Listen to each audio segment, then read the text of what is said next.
Yo, yo, yo. I'm back, like I said I was. Peep the new song. Peep the new. I like this one better. I think I like this one better. This one goes hard. This one goes hard. Okay.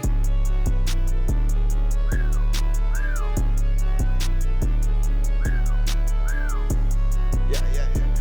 Alright. Hey, I'm 4 months deep in this jamming, and I'm whipping it round as a baby. Like I Part said, of the chase gonna make the occasion. So minus this shit like I'm gigging. Went from Henny to sipping on baby. I switched to a different pace and cut to the chase. Now they call me this. That's good. Okay. Now I got wait, actually, let me pull up. I can do that later. Okay, how do I navigate my ass to Pacific without spoiling myself? I'm typing in VCT Pacific. Close my eyes. Holy shiz, I'm so scared. Holy shiz, I'm so scared. Scroll. Okay, we're good. Yesterday we watched Zeta. Okay, we're good. We watched Zeta, DFM. Well, I was laying down when I watched it, but you know the deal. I fudged up my dumbass settings again. Testing now. Testing. Yeah, it looks fine. Okay. No, it doesn't. I'm gonna fucking tweak the fudge out. No, I just muted myself. Dun, dun, dun.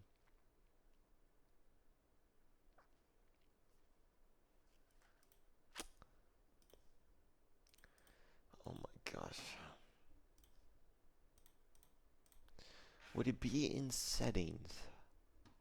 That would make 0 sense. I feel like it's quieter. My mic is quieter than usual. Let me scream! Oh yeah, there we go.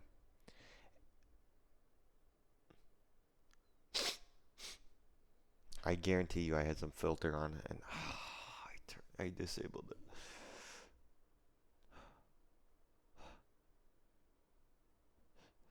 Like AP. What if I turn on...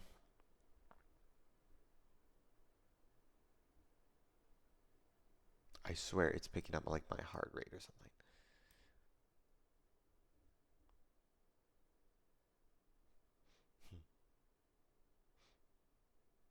Testing.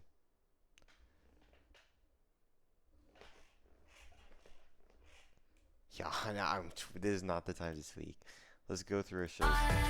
I wear what I want and I speak the truth. I swear these guys can handle it when I be bringing fire to the booth. Man, I switch my nail color just to match my hair color. I'll be in my large shades just to keep myself covered. Alright. It should be like, I want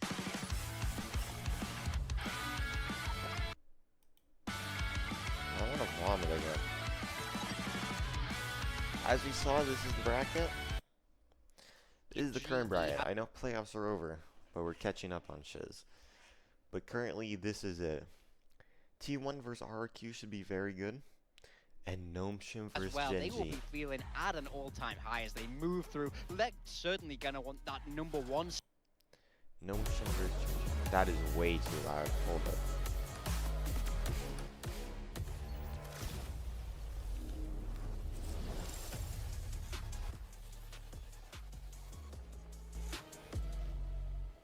That's fine, I think. Well, actually, we will see. Get into the game, man.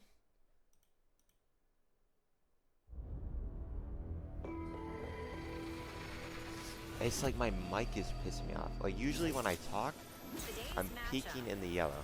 And turn it up, bro. But, like, now I'm talking. It's literally the same. Only difference is it's picking up, like, my breathing, and that's pissing me off. RRQ. Here in Group Omega, both RRQ and T1 are undefeated in their group so far. But I have to say, the peak of RRQ during kickoff is still not quite there, not quite in its full maturity here in stage 1. So of course the question we all have is that Will we be seeing this again today? Yeah, they've had some incredibly close That's what I series like. so far against opposition you would expect them to beat. But the important thing is they got those Actually, wins. let me test it When on time something. passes, that's what people will really remember. Right now, they are at 2-0 in the group. They're challenging a tough-looking T1 today. Alright. But we have to remember it's I went playoffs through all on the the line shiz. for this team. Win today will get either It- one of these teams. I don't so think high it- in the playoffs. Yeah, that's right. This is going to be a huge day for both of these. Continuing to tick away here. Shota back behind the boxes, spot up on the I have no idea what I'm looking at, and it's pissing me off. Refused to be bound, and DF It's not bad.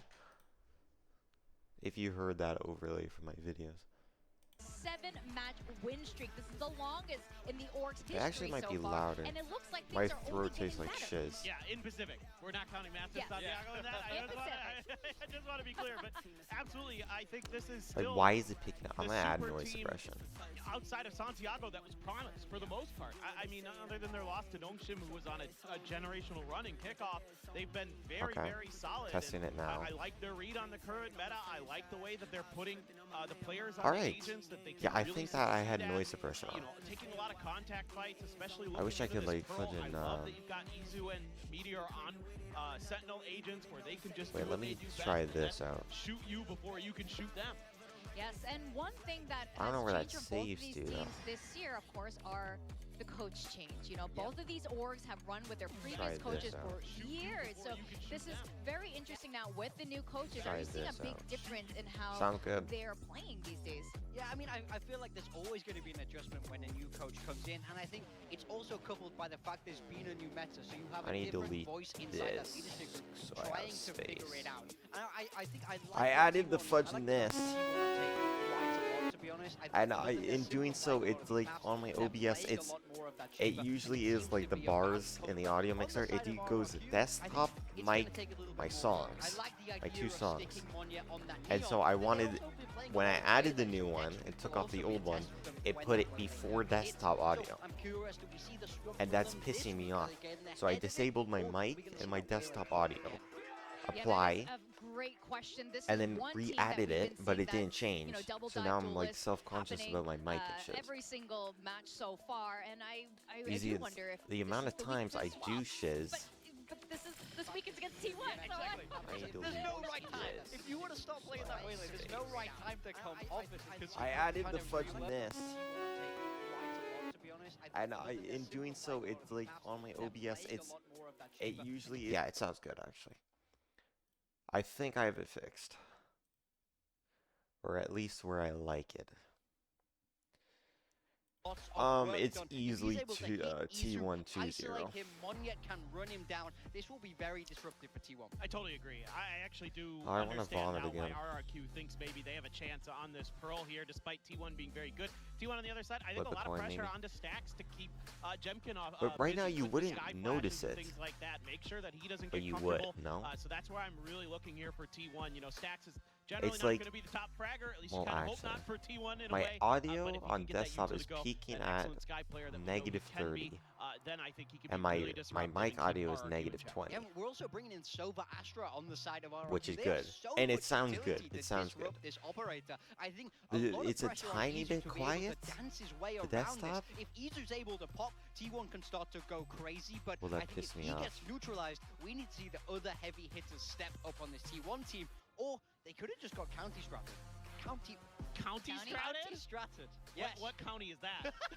Sheffield. Is this The county Is of this Sheffield. somewhere Oh, in Like your so hometown of OCD. England? Is Yes. that- Yes. why you're County Canada? stratted. However, Well, did it if just get yesterday brighter was for you our guys, peak or was my Pacific monitor Netflix drama literally day, dying? today it's My definitely gonna monitor be literally Sugar died. Zero is there on top of the Viper. It sounds That's good now on my last one fucking standing. files and recording. Okay, this It's gonna be Pacific. Nico to clean it up. Yes, thank you very much. I am really trying hard to keep it together. Dude, I'm right so now. self-conscious about But that of course, shit. Like, if I Damn have like Quest to take you through if the I action, and post on a my right video is gonna be and my Pilski. mic and You have the been audio quite from the the videos big build the I watch are like the Richter, same. you've also I get so moonlighted for T0 schizophrenic as a and I hitman can't as fall well. asleep. Can you tell me what we have today But between it should be RRQ and fine because T1? I'm I mean, we've peeking got in the some yellow, big matches, not which is only where I in this want to first be. series, but But when also I the fall off second during a series. sentence, The stakes are it's pretty like clear. Win and slowly you're in lowers, which towards makes me so I don't playoffs. give I a think shit. RRQ, It's fine. Groundhog I've Day tested for it them, like as 3 in the times. middle finals, T1 stood Wait, I between wanna them clap, and a I wanna spot in clap. Santiago, and once again they must beat It them should to be advance 9 to the hours next I stage. record for. That's always been kind of the story, but you know, kind of like the And I got content work pieces they put for out. 4 You hours, gotta and put then I all come the back. history in the We got a past, bunch of days to move do forward shiz. and lock in today, because this series is what will decide who I locks remember in the my fucking playoffs headset first. That could be volume. I have seeing, something that on my could be headset. confidence and so much more to follow It's like, through on it's it. too And to quiet, kick things but I off, can't we've raise got the Pearl, a desktop. map that they You know what I haven't really mean? touched since that final against You know it. Paper Rex. Yeah, for T1, tired we've of seen them shiz, play it a though. couple of times, and it was strugglesome against DFM in particular, but We a woke clean up. win against Farrell. I think Finally for both of worked these out. teams in their opening series It's so been so far, long they since I have did been that. slow to start, and they played some of the weaker teams in the group, so Blood, I think what are we'll see RQ on how about? RRQ does go. They are Yeah, starting it out on should the be. defensive side, Wait, so let me gonna test hope something. that they're gonna Yeah. boost up that defensive getting the side fudge win and rate to start off Pearl here, because the as mic I said, issue we've where I seen can both of hear these teams myself kind of finally, start so I slow gotta in some pull of this these away from series, my head. and this is a big game that decides you heading into We're playoffs. chopped You as cannot shiz today. We're afford to chopped be as a shiz. little bit too lackadaisical to If start I things talk off like here. this. Definitely going to be quite No, that's crucial. decent. And That's a kind of like whisper what in there. Big Time was talking about on the desk as well, with the map vetoes, there's a lot of potential T-stratting going on, a bit of a relay bolt going forward for it now, and also a big collateral as more shots fire through, with Jemkin now firing Holy off shiz, out from Jemkin. mid-door. Suddenly, a trio from T1 has gone down, and Oh, it's quality just check. Izu left. We're good. Trying to pick up the spike, perhaps. Yeah, beautiful set play Okay. there from RRQ. Flash up over the top, pins T1 We have, into a corner chamber where on they this get map? relay Yeah. bolted Holy, and I'm so Astra stunned. I have the spike. Not really much that they could do in that situation. All of the and double RRQ with senti some that great prep T1 and a likes nice to run read on in this the map. pistol have already put themselves at a significant advantage. For Izu, pretty low percentage he's going to be converting this clutch, but every kill that he does get will move him towards the tour de force. His rendezvous is back up now. Knows that no one's flanked him due to his trademark over towards C. Yeah, Pacific has Gonna lag look to issues pick if up you didn't a know. sheriff silently, so without a doubt he's got some Astra's punching much power here. needed on this map, yeah. Well, it depends on The, path that he Neon? picks Bro, as Izu, well, do something, though. please. First contact against Jemkin, chamber v chamber, rendezvous popped. And then to Yeah, watch towards Pacific his has back these in weird case anyone lag pushed out of issues. arc, but 30 seconds What left should I now. do today, Yeah, though? back towards Order the B side of the pizza? map here. Trademark still in position, so he's going to use that to kind of watch the flank, and still has the rendezvous to be placed down at some point, which may help him to get a kill and get out scot-free. RRQ have chosen the wrong pathing here as they flank mid and make their way towards A. It's a nice open plant for Izu, but he can't play towards B long here, or RRQ will be able to get themselves on the defuse, and they've got multiple stars to work with as well, so undoubtedly you're going to see some kind of smoke here. Or recon. Gonna try to avoid it for now. Yeah, America's has Okay, but also replay issues, that's why the double Pacific has initiator lag comes in issues, handy. EM is perfect. Still walks away with one shot though. A second. Two Perhaps shots. more, but not until Crazy Guy just floods back And then into China Hall. has I mean, that's viewership very cheeky issues. from Crazy Guy. He throws down a fragment and runs through his own fragment to take down Izu there. So you can see why Izu wasn't ready for the peak. He definitely made it dangerous for RRQ. Yeah, I but think with how long T1 he just took, run you this saw group that he didn't 5-0. have There's no KO competition knife except back up RRQ. that helped them really clear out the site. They used the dart to clear out all of the open angles. It might go to Then 3 the maps. KO knife on backside does But, confirm where ooh. Izu is playing from. I Very think nice T1 are opening just- pistol there from RRQ. They're on a different level, bro. Look at all of that util dumped on T1 as they try to walk their way towards Art. Keep your eye on those exact kind of plays as we head through the rest of this attacking side for T1, because you know that Meteor loves If to you just didn't lurk know, through the middle of the map, and I basically dare say this that is where I RRQ am will in look to catch playoffs him for with these Pacific. E-nits. I got spoiled about global esports in playoffs.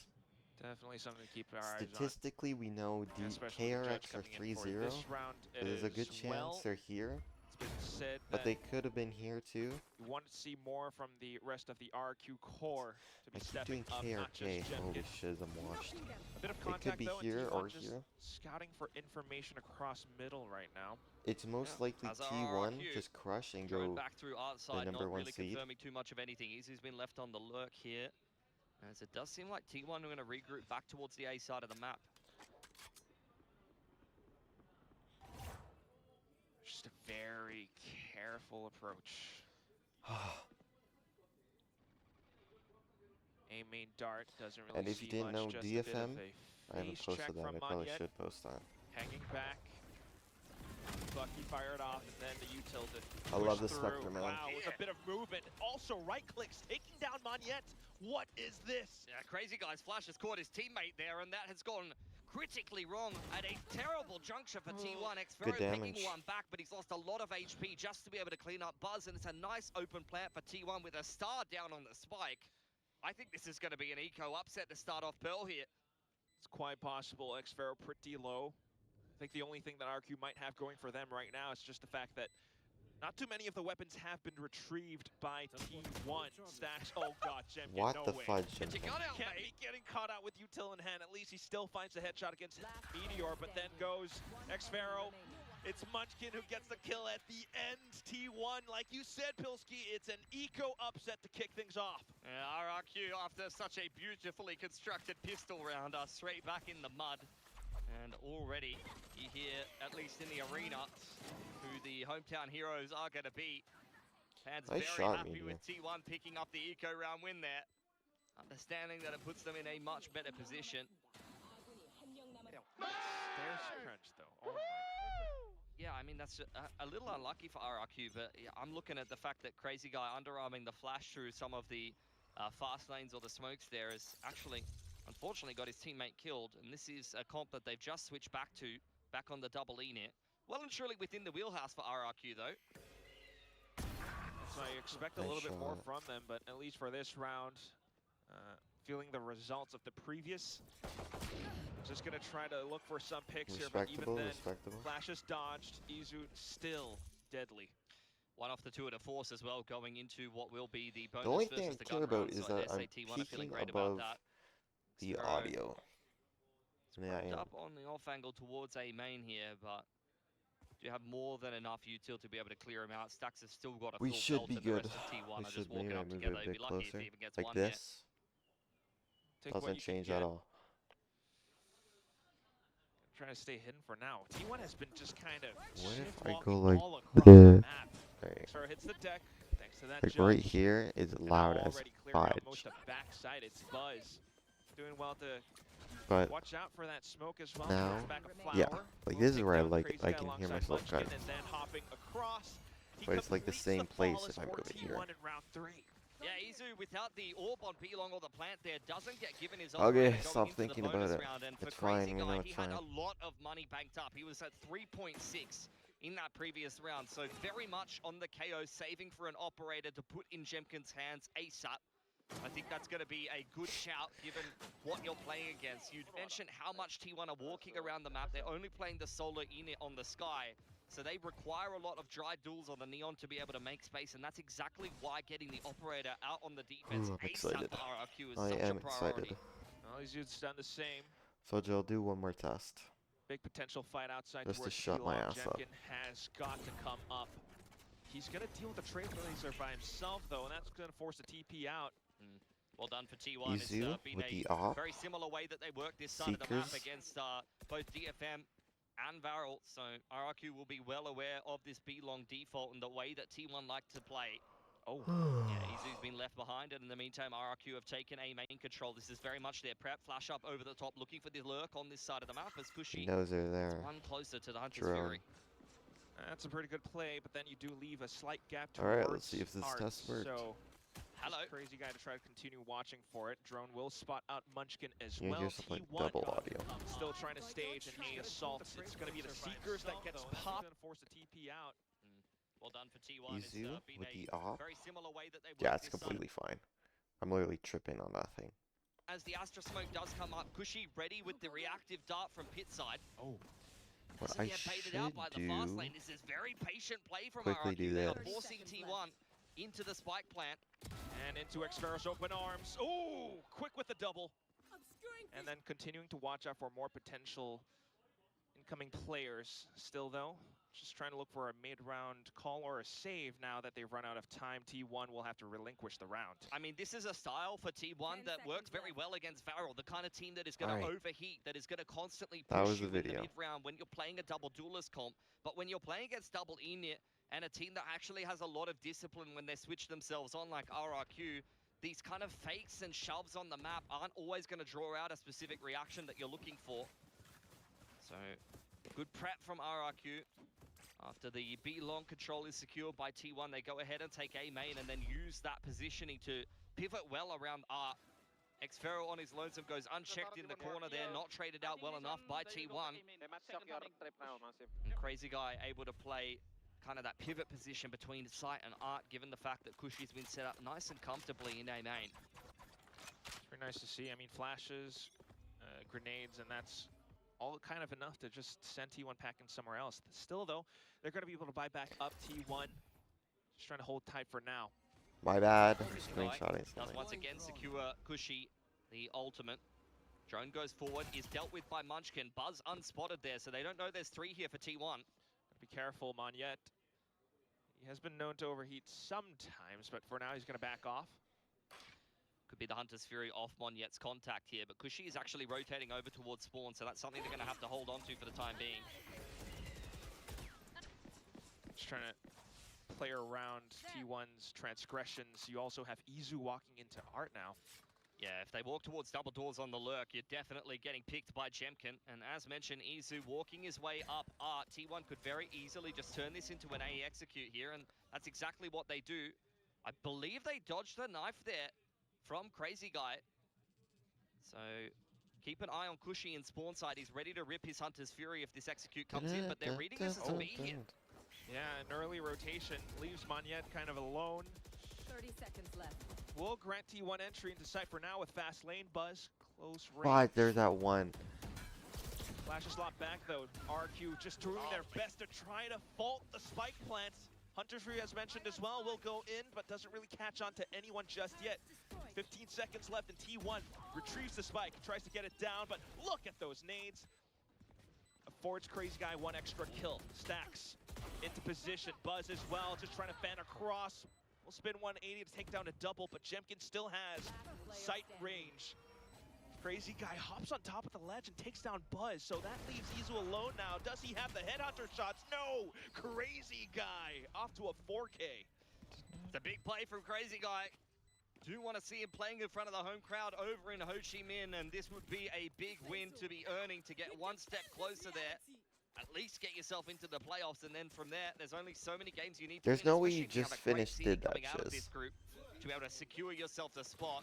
This was brilliant in terms of the util from RRQ. Very patient stuff. You get the flash in from the KO, comboed with the dart to make sure you're going to get a spam. And then the Hunter's Fury as soon as the spike gets tapped. Giving T1 the respect that's deserved, even though they were in the 3-on-5 there. You saw both Buzz and Stacks were looking dangerous. Izu was still kind of in play over towards our Where's side. that funny little That's character? the kind of round that if you overplay your hand or you too confidently rush into that What is this? retake against T1, What do you mean they it's are not good for allowed? converting those 3-on-5s an unreasonable amount of the time. Definitely. It's always good macro from RRQ, but I can't lie that I didn't get nervous when Buzz started getting involved with those 2 kills towards the back. Yeah, he's been phenomenal on the Neon so far. Looking like a very comfortable agent for him. And T1, one of these teams that is quite happy to play the chamber. It's been underutilized so far. Actually, I want to change so it. to see a double chamber, I mean, it's not too surprising given the teams that you're seeing in the server, but yeah, definitely the kind of agent that I thought would be front and center in this stage of Pacific and hasn't really been utilized as much as you would have thought. Yeah, I gotta a bit chill on of this shit. discussion. Okay, so we're getting told now that that sign says, I'll ask him for a date if T1 wins today. Well, T1, do your best. Just so a guy doesn't get friend zoned. But yeah, it's been needed, you know, to try to fill in that. Okay, I gotta point. chill on this shit. Chamber, very effective for sure, but now try to go things a little bit faster. Buzz. Sorry, Buzz one loads more. up straight into Art. Still takes down 1. Yeah, 1-for-1's not bad there. You take the Sova out of the equation. That was key. You've seen in a couple of situations to secure a main control, as well as be able to reactively dart when T1 go in on the side. So trading down the Neon for the Sova in this situation, not too bad. Now Meteor in a great position to have some impact here, but spotted out not right on the timing there. Takes a chunk out of Xfero, but cleaned up by Monyet. Now you get the dog back through B-Long from T1, who still has Izu hanging around A main. But I might have to do it Undecided again. There whether might they be a wanna better one. finish this round, T1. Yeah, unless they can somehow find some space, or if Izu gets a pick here or there, doesn't feel as though they really have much legs in this race, in this round for now. Look at RQ's positions as well. Yeah, very passive, giving T1 nothing. The stars thrown from the other side of the map. You see Munchkin giving Izu a little bit of cover there, maybe try to cause a little bit of a reaction or rotation for RRQ so that Izu can have some impact here. RQ's not moving though. Just in position. Okay, Jiggle, this but- one's too good. tour de One more, I force. promised last one. It's enough for 30 Monyet seconds to try to play around though. Full spot Shiz, now, that one took down longer. to 2v3. You saw Stacks going for the rotation back towards A I'm there. getting He was sloppy on thinking it. about it, but as Izu goes down, Pause. it's straight back into the B site. Crazy guy, phenomenal game on the KO thus far. Can cancel the plant with the fragment. Oh no, that's too clear. You don't really have a 10 safe seconds left. position now. You're just gonna try to double back in, but then a potential fast flood. There goes Monyet, but taken Perfect. down. A Oh, moment of no. hesitation. Null command popped as well. All right. Crazy guy's now out in the open. You cannot pick him up. It's all down to Jemkin. Oh. Forget about that. And he doesn't have the right angle. Okay, what has been a happening? play. Keep I an eye forgot on to the post replay that here. one We've been last talking night. about how phenomenal Crazy Guy's utility has been so far and how good his flashes have been to be able to secure the 3-3, aim not bad. control to be comboed with the dart. This That's a flash that dickhead doesn't ass quite fudging clear the dog edge of the shiz. smoke there. Stop that. Want to see if we're going to get the replay of that, because he actually flashes himself and Monyet instead of Munchkin, and it kind of gets them killed. Look, Monyet's blind as he slides out there, and Crazy Guy dies for free as well, doesn't get the trade. That needed to be a Munchkin round. Stacks under a lot Oh, of pressure. if you didn't He watch the delivers the Zeta 3K. DFM first map, it was Rather legendary. listen into comms for now. Trim it. Talk trim it, Kong. There's an Astra in B again, I think. Hold the main, Kong. I break the Main was clear, you can go closer if you want. Care chamber Maxim, he dots a knife, I think. I can flash for you if you want. And contact from Izu over here towards Art's side. Jemkin on this A main line. It's usually been the Sova over here, so we'll see how well T1 is going to use their util to push him off the line. Otherwise, it's going to have to be Jemkin. Trailblazer again, and he's shoved off the line. Very safe play. Drone back through middle is going to allow Monyet to push, but Meteor is lying in wait. Nice. And as soon as the turret makes contact, Meteor pounces. You want to fight it? Just what an adjustment from T1. Now looking to kick down the front doors of A site. Just Jemkin into the smoke with the shorty around Cosmic Divide. Trying to listen for the spike plant, but it's going to block out some sound as well. This all That's insane. with the timing catches Buzz, but at the same time, a bit of a scuffle across the map around middle will allow RRQ to regroup, especially around stairs. Another angle for T1 to contend with. Counter Cosmic Divide comes in to block off the A main angle, but Lovely. Stacks goes flushing through. Nice, guys. 3 kills in succession will allow for T1 to come back in. T1 recognizes that RRQ still has the Cosmic in play, and they I play don't really around care it who wins, but perfectly. T1 will probably Just just at the right destroy them timing, now. you know. Could see that That's probably RRQ what was will sitting happen. around Art pit side. They were really biding their time to see if T1 was going to kind of overcook things. And as soon as the Cosmic comes in, Flash comes out for Stacks, catches Kushi full blind. And it's not just Stacks there. The whole team is This map swinging is with him. RRQ. Very Yeah, it's coordinated probably stuff 2-0 from then. T1. What they do so well. I feel like in the mid to late round, the ability of T1 to kind of play off of each other is really a cut above most of the teams in Pacific. I love it. It's not just the usual suspects today. We've got Stacks, Munchkin, we've got Xfero popping up here and there. Still though, that begs the question now, what's the play gonna be? We've got Jemkin pushing all the way up B long with an op. He's got a full info line, and that's allowed for a big stack on this A side of the map for RRQ. This site is very holdable.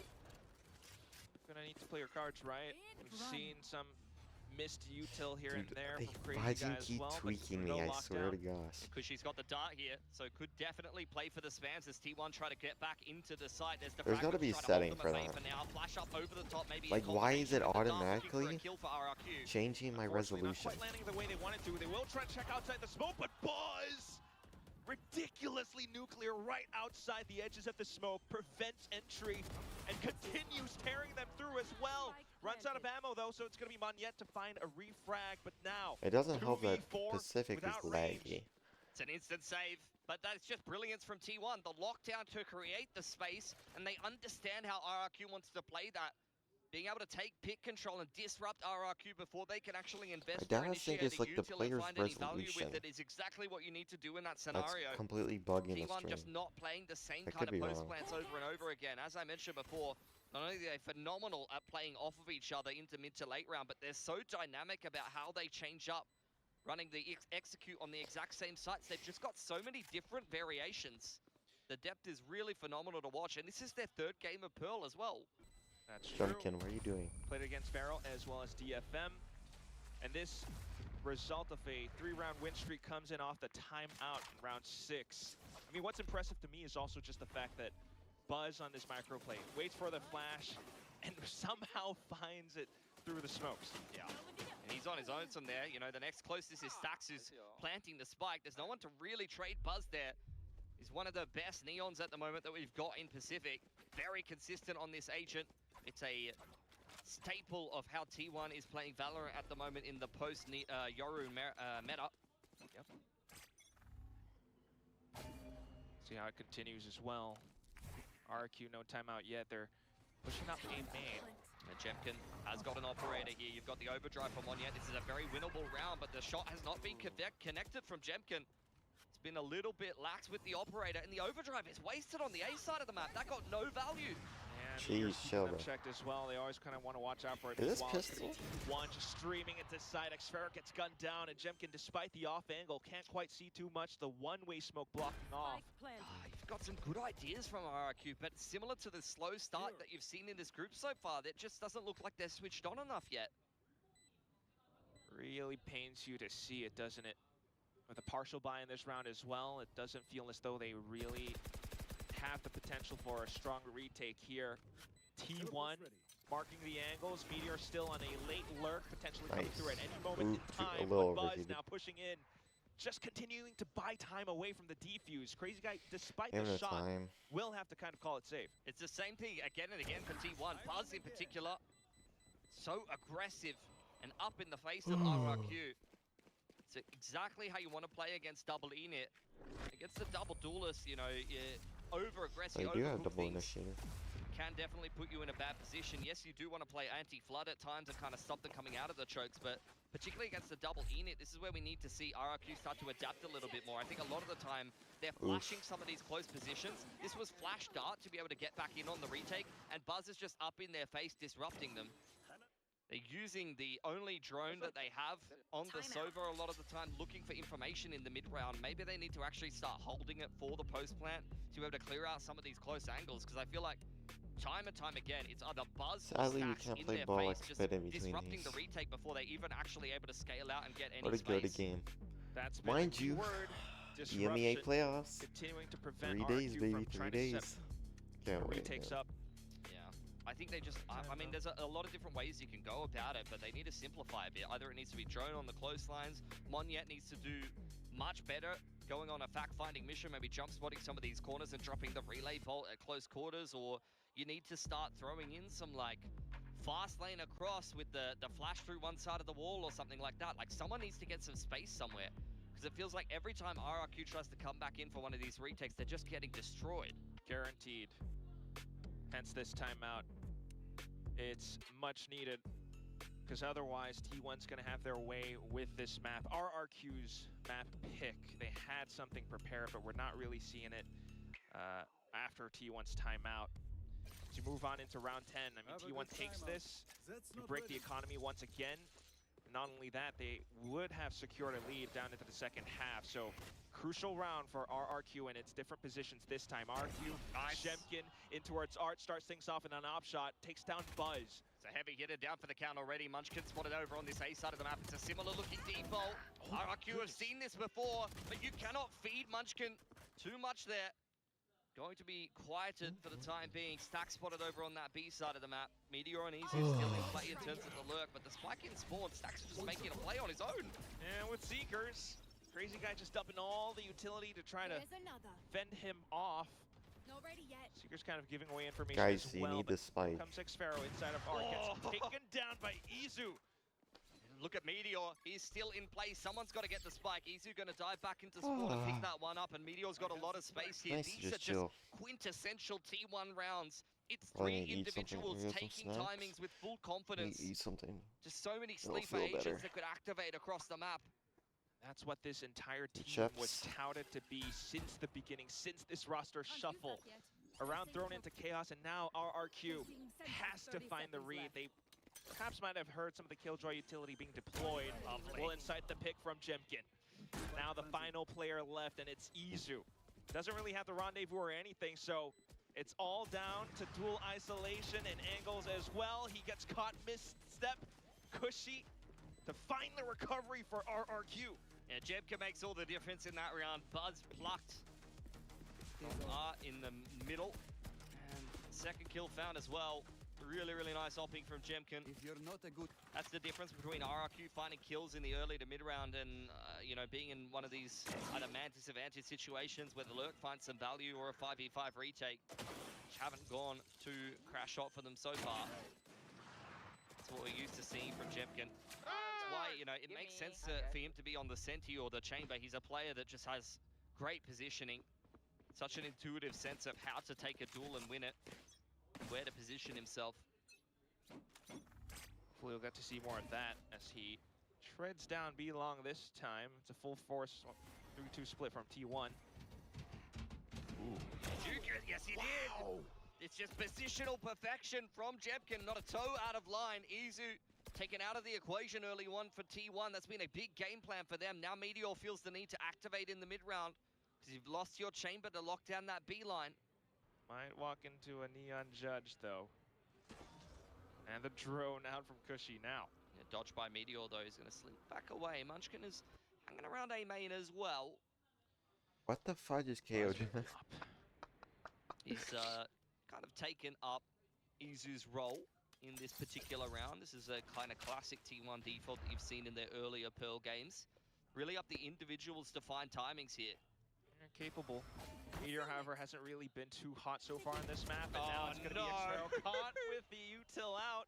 At least Crazy Guy takes down Buzz in exchange, but then it could be an open A site. Cushy, trying to play it safe, does have Hunter's Fury as well. It's such a small detail, but the pressure on the B site is exactly why he picks up his star there, and that's what gets him killed. So T1, even these small little prods and pokes around the map, even if you don't pull a rotation per se, you can pull up just even a minute mistake. Hunter's Fury looking to cancel the plan here. Does catch the edge of stacks. 14 seconds on the clock. And the 0 point. 10 seconds left. Munchkin still just trying to hold and fend off just inside of pit, but not yet. Goes head first. Last player standing, and he doesn't have any more time. Munchkin, unfortunately, relegating the round, but still trying to mop up kills. Not too bad. One or two more there, and RRQ could have been a little bit more battered than they might have wanted to be heading into the last round of the half here. But good recovery in round 10 and 11. Looked like this was going to be a runaway train of a attacking side for T1. But RRQ have put them back in the box a little bit more. What is he doing? Courtesy of both Monyet and Jemkin starting to find some impact. These are the big stars of RRQ, the consistency of Jemkin, and the highs and lows of Monyet. Quicker paced round from T1 now, though, all of a sudden. 1-2-2, but also a lot of A main being blocked off. Getting Meteor a little bit more impact and activation towards the middle of the map. Aggression now from Cushy. Whoa. Hand in hand with Xfero. Oh my gosh. No, but with the flash as well, boom goes the dynamite. It's going to be Xfero now, just trying to fan out alongside Monyet. But what is this? Buzz and Stacks are back into the fray. Munchkin launching at a south down B long. This is perfection from T1. It's what their comp does very well. The combination of the Sky and the Neon is just so fast to be able to react to any kind of pressure from the defense. Munchkin on the lurk has been a standout for T1. And if Jemka makes his way towards spawn, he's already got him dead to rights here. Pretty much. Barrel spotted. Clear as day. 7-5. Yeah, really, really nice attacking side there for T1. You had a couple of moments from RRQ. Great pistol to start things off, and I dare say, if they don't get eco... Really done too well in their... Key to show us what they have on this attacking side. Changing up their comp now. Going into Pearl. 10,000 kilometers? Oh, that's cool. Monyet fans. That's right. Still in the thick of things as we head on into the second half, where Buzz has still been quite a consistent name. Neon can even play the op at times if needed. Yeah, there's some lone RRQ fans out there in the audience. We need to get a little bit of a RRQ stand going, because it very much feels like this is a T1 biased crowd.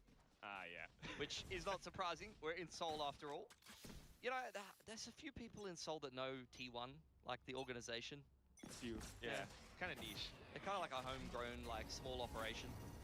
Very indie. Love the vibes. But either way, now it's going to be RRQ on the attack. Jemkin, solo push down A main. He's got to watch out for Izu. I think T1 is already positioned excellently here, but if Jemkin can make the difference and pick Izu on A main, could be big. Shot not connected, so Jemkin does secure A main without really anything invested. Hasn't even needed to pop his rendezvous yet. Triple elevation stack around Artist. Well, big high-low for sure. It's not a part of the map that you want to be heading into as RRQ, who actually throw a flash over the top of Connector to try to pull a rotation or a reaction from T1.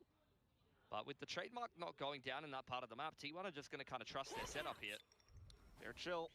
And that guiding light pretty much confirms it. They're probably not going to move from this A site. No, this is definitely going to be the Sheriffs backing themselves in some duels. You got an anti-flash position in the close corner from Buzz, but after the orb gets secured from RRQ, they're going to go meet up with Xfero potentially on that B side of the map. Either way, you're going to be happy with the ult points. Crazy guy trying to sell fakes by himself. Truly insane. He's done very well. Made it out a lot of utility and secured a three-man stack over towards that A side of the map. Quick rotations in tow from T1. Meteor trying to pluck one on the cross before this gets too far out of control. See if the early warning system does award him a bit more damage or not. Now it's going to be Jemkin holding up by Link, but no real shots just yet. It's Crazy Guy with the late lurk suddenly popping through. Frags tossed as well. Might buy a bit more time away. Allows for RQ to back themselves into pillar. He's still got the relay bolt here from Monyet as well, and that's going to get dumped on Link's side. T1 is taking a little bit too long to get back in here. Yeah, all up towards the choke. They still have that flash from Stacks, though, but that shot mid-air, Jemkin. Magnificent tracking into the smokes, and especially with the shock dart as well. RRQ had this round in spades. I mean, that's phenomenal from Crazy Guy. He's looked very comfortable on this KO, but his calling in that round and his util has really just won the day for RRQ, it has to be said. Flash up over the top of A main and a knife. He comes in from the lurk, picking the chamber, and makes the perfect mid-round call to set up RRQ in a very nice-looking post. Okay, Blood. Truly your IGL. I mean, so selfless in how he makes his plays and calls. And he does it by himself. Keeps 3 more players from T1 pinned down.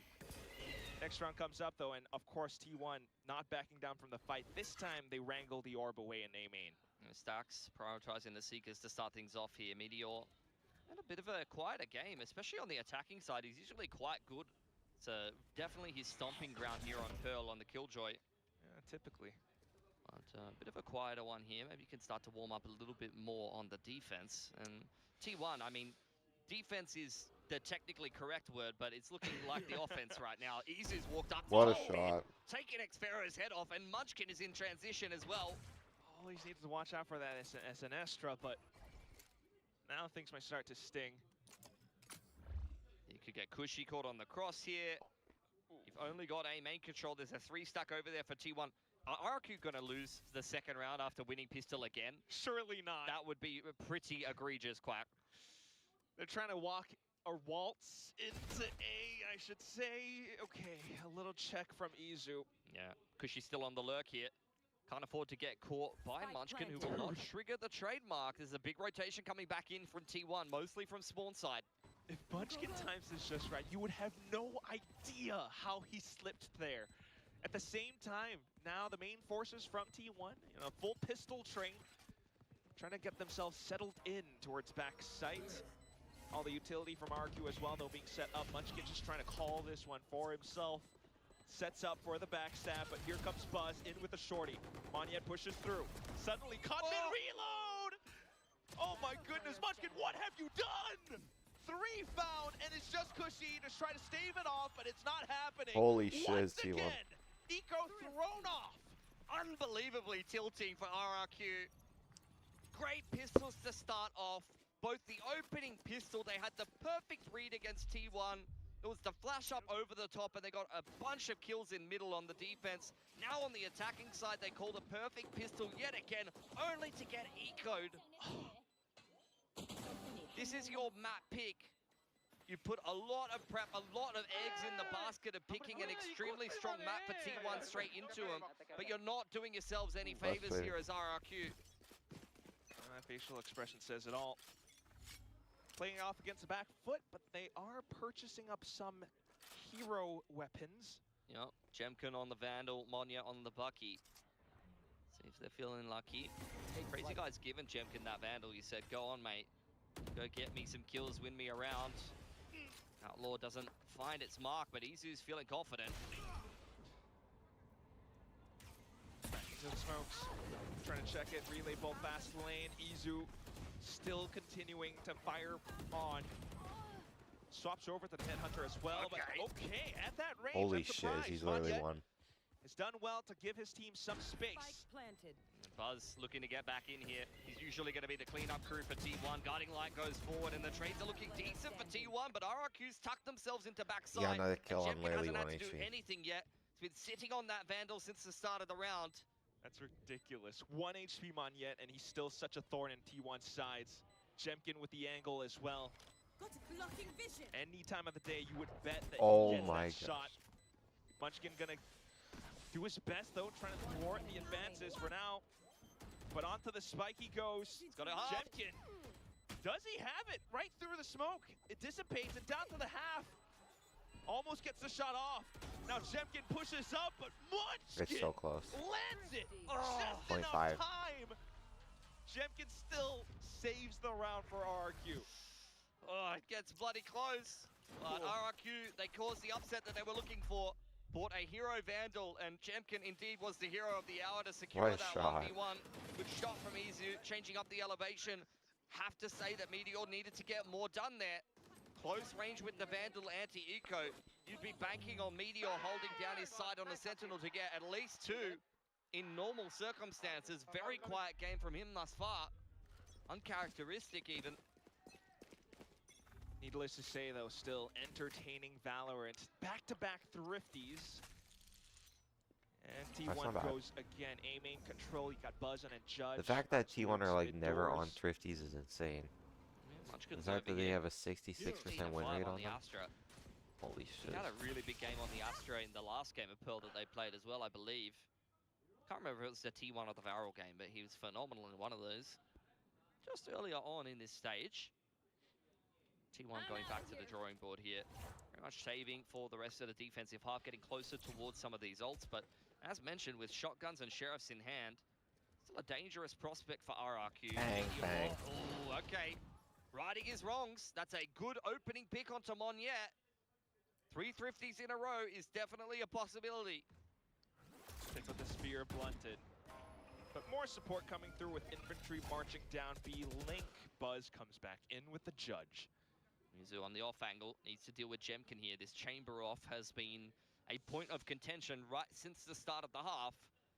Jemkin will have a little bit of help from the rest of the boys though. Left. No flashes left for Crazy They Guy. make some noodles. No drone. What? You've only just got the signature pieces of util here from the initiators. Alright, 0 point checks it. Lovely. Push him away. Deny the rendezvous and then dart onto the line. Fragment will secure a little bit more space with 10 seconds on the clock. Plant goes down. And it's Buzz. Ooh, just enough. Does RQ dive back on top of the spike? They are trying to get it, but it's Munchkin with a Oh, nice one. That's the round right there. They Another broke them thrifty, bro. again. 3 It was thrifties in a 75% row. thrifty. This game is just a mess. These are two teams that are associated with, you know, minimal mistakes, with clinical gameplay. Some of the finest teams that we have in Pacific, for the most part. But in this case, at least here on Pearl, we're just getting a scrap fest. Feels like it, but it's also just such incredible reads and plays back and forth. I mean, there was a guiding light towards A main, the way that Izu kind of held everything in line. Now all of a sudden it's a quicker paced round, a full pistol train again with Monyet as the tip. Yeah, you need the overdrive to go huge here if you're hoping for anything on the side of RRQ. 2 at a force, ripped. Whoa. RRQ are serious about this one. Don't know how much stake I would put into it though. KT1 just want I nothing to shot do with myself it. for a second. Full retake setup on the A side. Flash lined up from Crazy Guy. And the rest of RRQ does make their way back towards middle. Trailblazer through the middle of the map. I mean, something must have triggered T1 to be nervous about that. They The clear trademark's been streets. invested on A, so they don't really have much information towards the middle of the map. All the Killjoy utility was towards B as well. Maybe the alarm bot got shocked or something like that, but something has seriously spooked T1. Still though, with firepower, with positioning, they could come in with a retake. Stacks close to Seekers. Nonetheless, RRQ to break through this initial barricade into the A site. Yeah, Stacks to play retake. If he gets a frag, can rip his Seekers and kind of simplify this retake situation. Overdrive gets pulled to Monya, diving into spawn, but not given anything here. You gotta really just try to buy as much time away from the spike, or at least to find a kill here or there. It's gonna be Buzz initially. You're dead. Loops in, but no shots found just yet. Headhunter removed as well. RRQ backed themselves into A main where T1 was already in position to cut them off by their feet.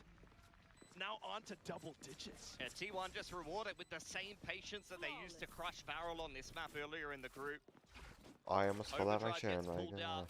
2 of the 4s get pulled out, and they just give RRQ enough rope to hang themselves with, so to speak.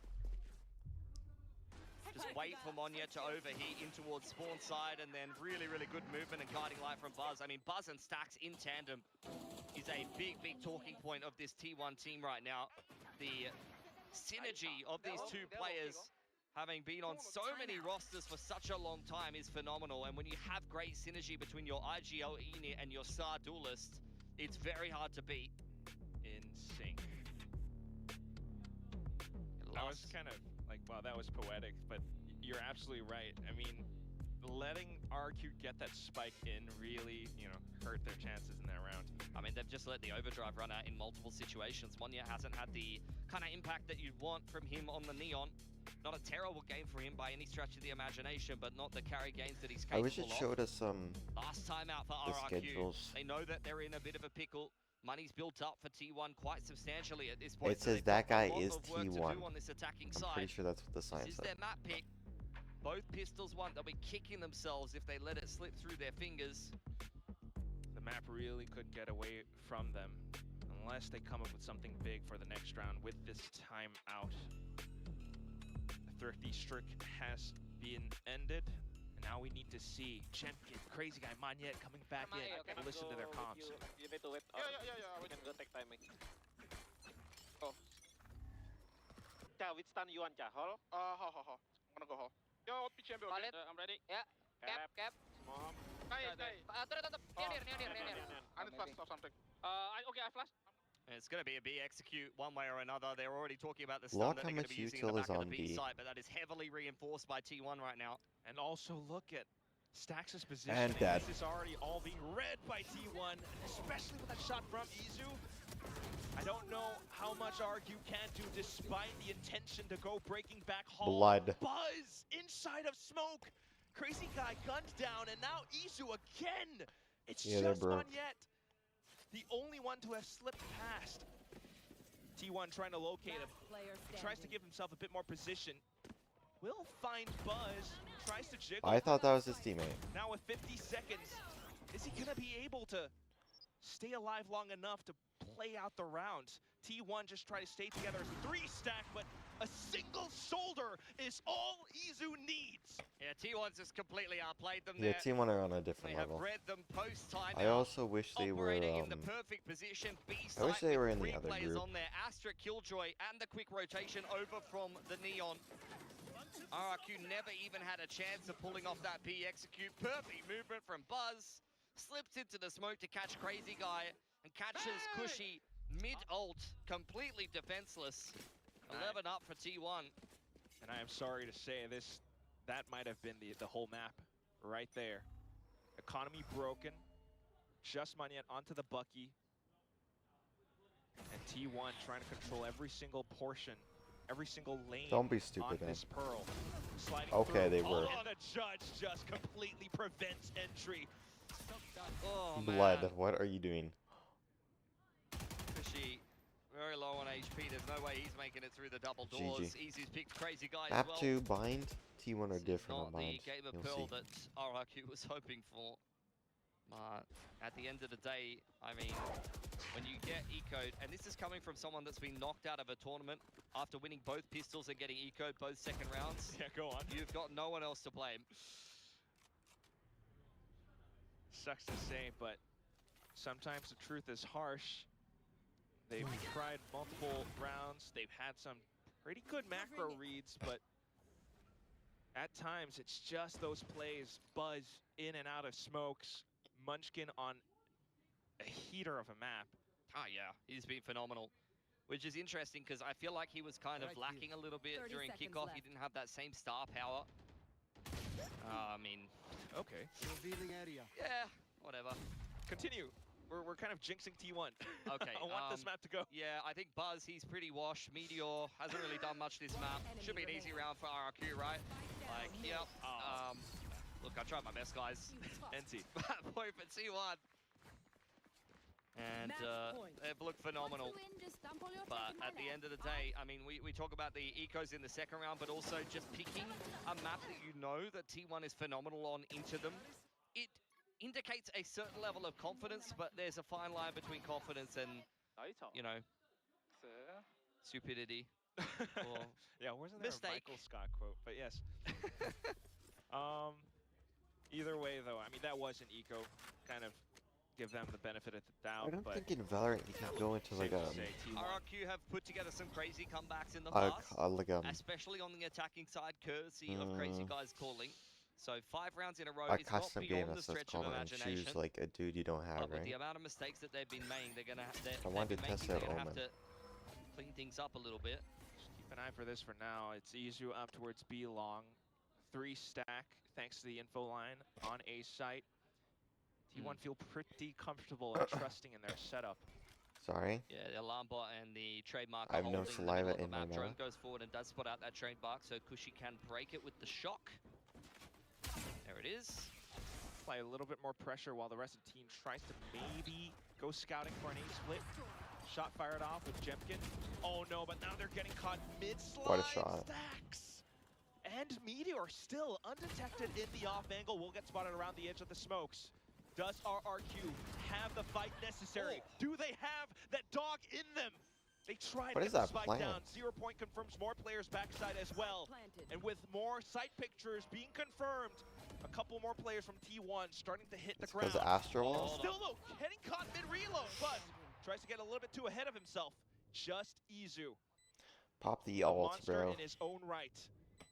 With an operator and possibly Headhunter. Will he be able to break the double stack? Deletes Jemkin, swaps to the shorty, pulls out the He whiffed, he whiffed, but he whiffed. Xfero That was saves close. the day. RRQ will carry on. And get it done. Just simplifying, dropping Jemkin off at A main, and then just going straight up art. Soberdrome confirms the trademark. They break the Sentinel util in the middle That's of the map. crazy. I have to say though, this is a round that's won by RRQ, where you have multiple players on T1 whiffing. Meteor probably could have got done more from Church there. And it still comes down to a 1v1. That's how dangerous Izu is on that chamber. So anything but as clean as he would have liked from RRQ, but it is a start. 4 more needed. Cosmic is there. Tour de Force comes out from Izu. Look at the ults that T1 have, man. Cosmic and the lockdown is just a how to retake B on Pearl starter kit. Yeah, you add this A main read with Stacks playing in position to that kit. My ult is ready. I'm getting nervous, Billy. Missed. A little bit of pressure. Jemkin dropped off once again on one of the extremities, similar to Unless the round that broke previous. alarm bot, I don't think it did. Artisfury and Cosmic in the back pocket for RRQ. So they've got a minute on the Where is clock, and they're Meteor still there? kind of meandering around spawn. Feeling like T1 has taken that A main space, and they'd be correct about that. Stacks is over there and was scanned by the knife. Take Stacks out, then you might have an open door. Trying to go to it as a team. Stacks trying to get ahead as well. Stacks, no escape what plan, the fudge are you now playing he gets there for? eliminated. Just Izu with a tour de force could definitely slow and hamper things down. thinking to You're so re-peek as greedy, well, just blood. around the edge of the smoke if he starts to hear a spike tap. Oh, trademark! And you got get away that. with it is crazy. Then just 3 left for RRQ. The lockdown instantly getting deployed. Monyet feels the pressure and wants to push Yeah, you're through, dead here, by the way. but slowed down, tagged by the relay bolt even. He does find a headshot, however, but nonetheless, Oh, no.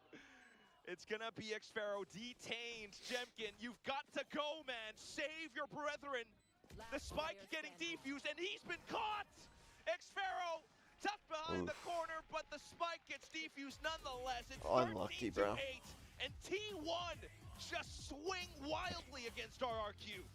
Yeah, they win with some star power. Excellent game from Holy Buzz, shit, Buzz Chillo. Munchkin. Great inning. Playing this exact same comp, and I look at Izu and I'm thinking this guy's looking sharp today. You've got a much more well-rounded side Yeah, the team on the side of Brimstones, the T1, Skies, playing a map that Neon they very Vipers, clearly know how to play Chamber in for the multiple Waylay. metas. Bind has been a very, very good one for them for quite a while, and they're always great at getting aggressive on this defense. It's pretty cold in here. So hopefully as RRQ might catch up to it. Of course, they have this played last. As mentioned before, they will kind of just take things a little bit more slow and steady for now. RRQ very much expecting some aggression or some kind of info push somewhere, and playing to potentially try to punish that. But after nothing happens in the early round, what is the mid to late round play and plan from RRQ? Trademark inside of Hookah here for T1. Guarding Light does confirm that someone is there, but it might be a bit of a false sense of security as Munchkin is not actually inside of Hookah. It's a high-low on the back of the B site. Guess enough for RRQ to head over to A instead, though. Toxic screen supporting.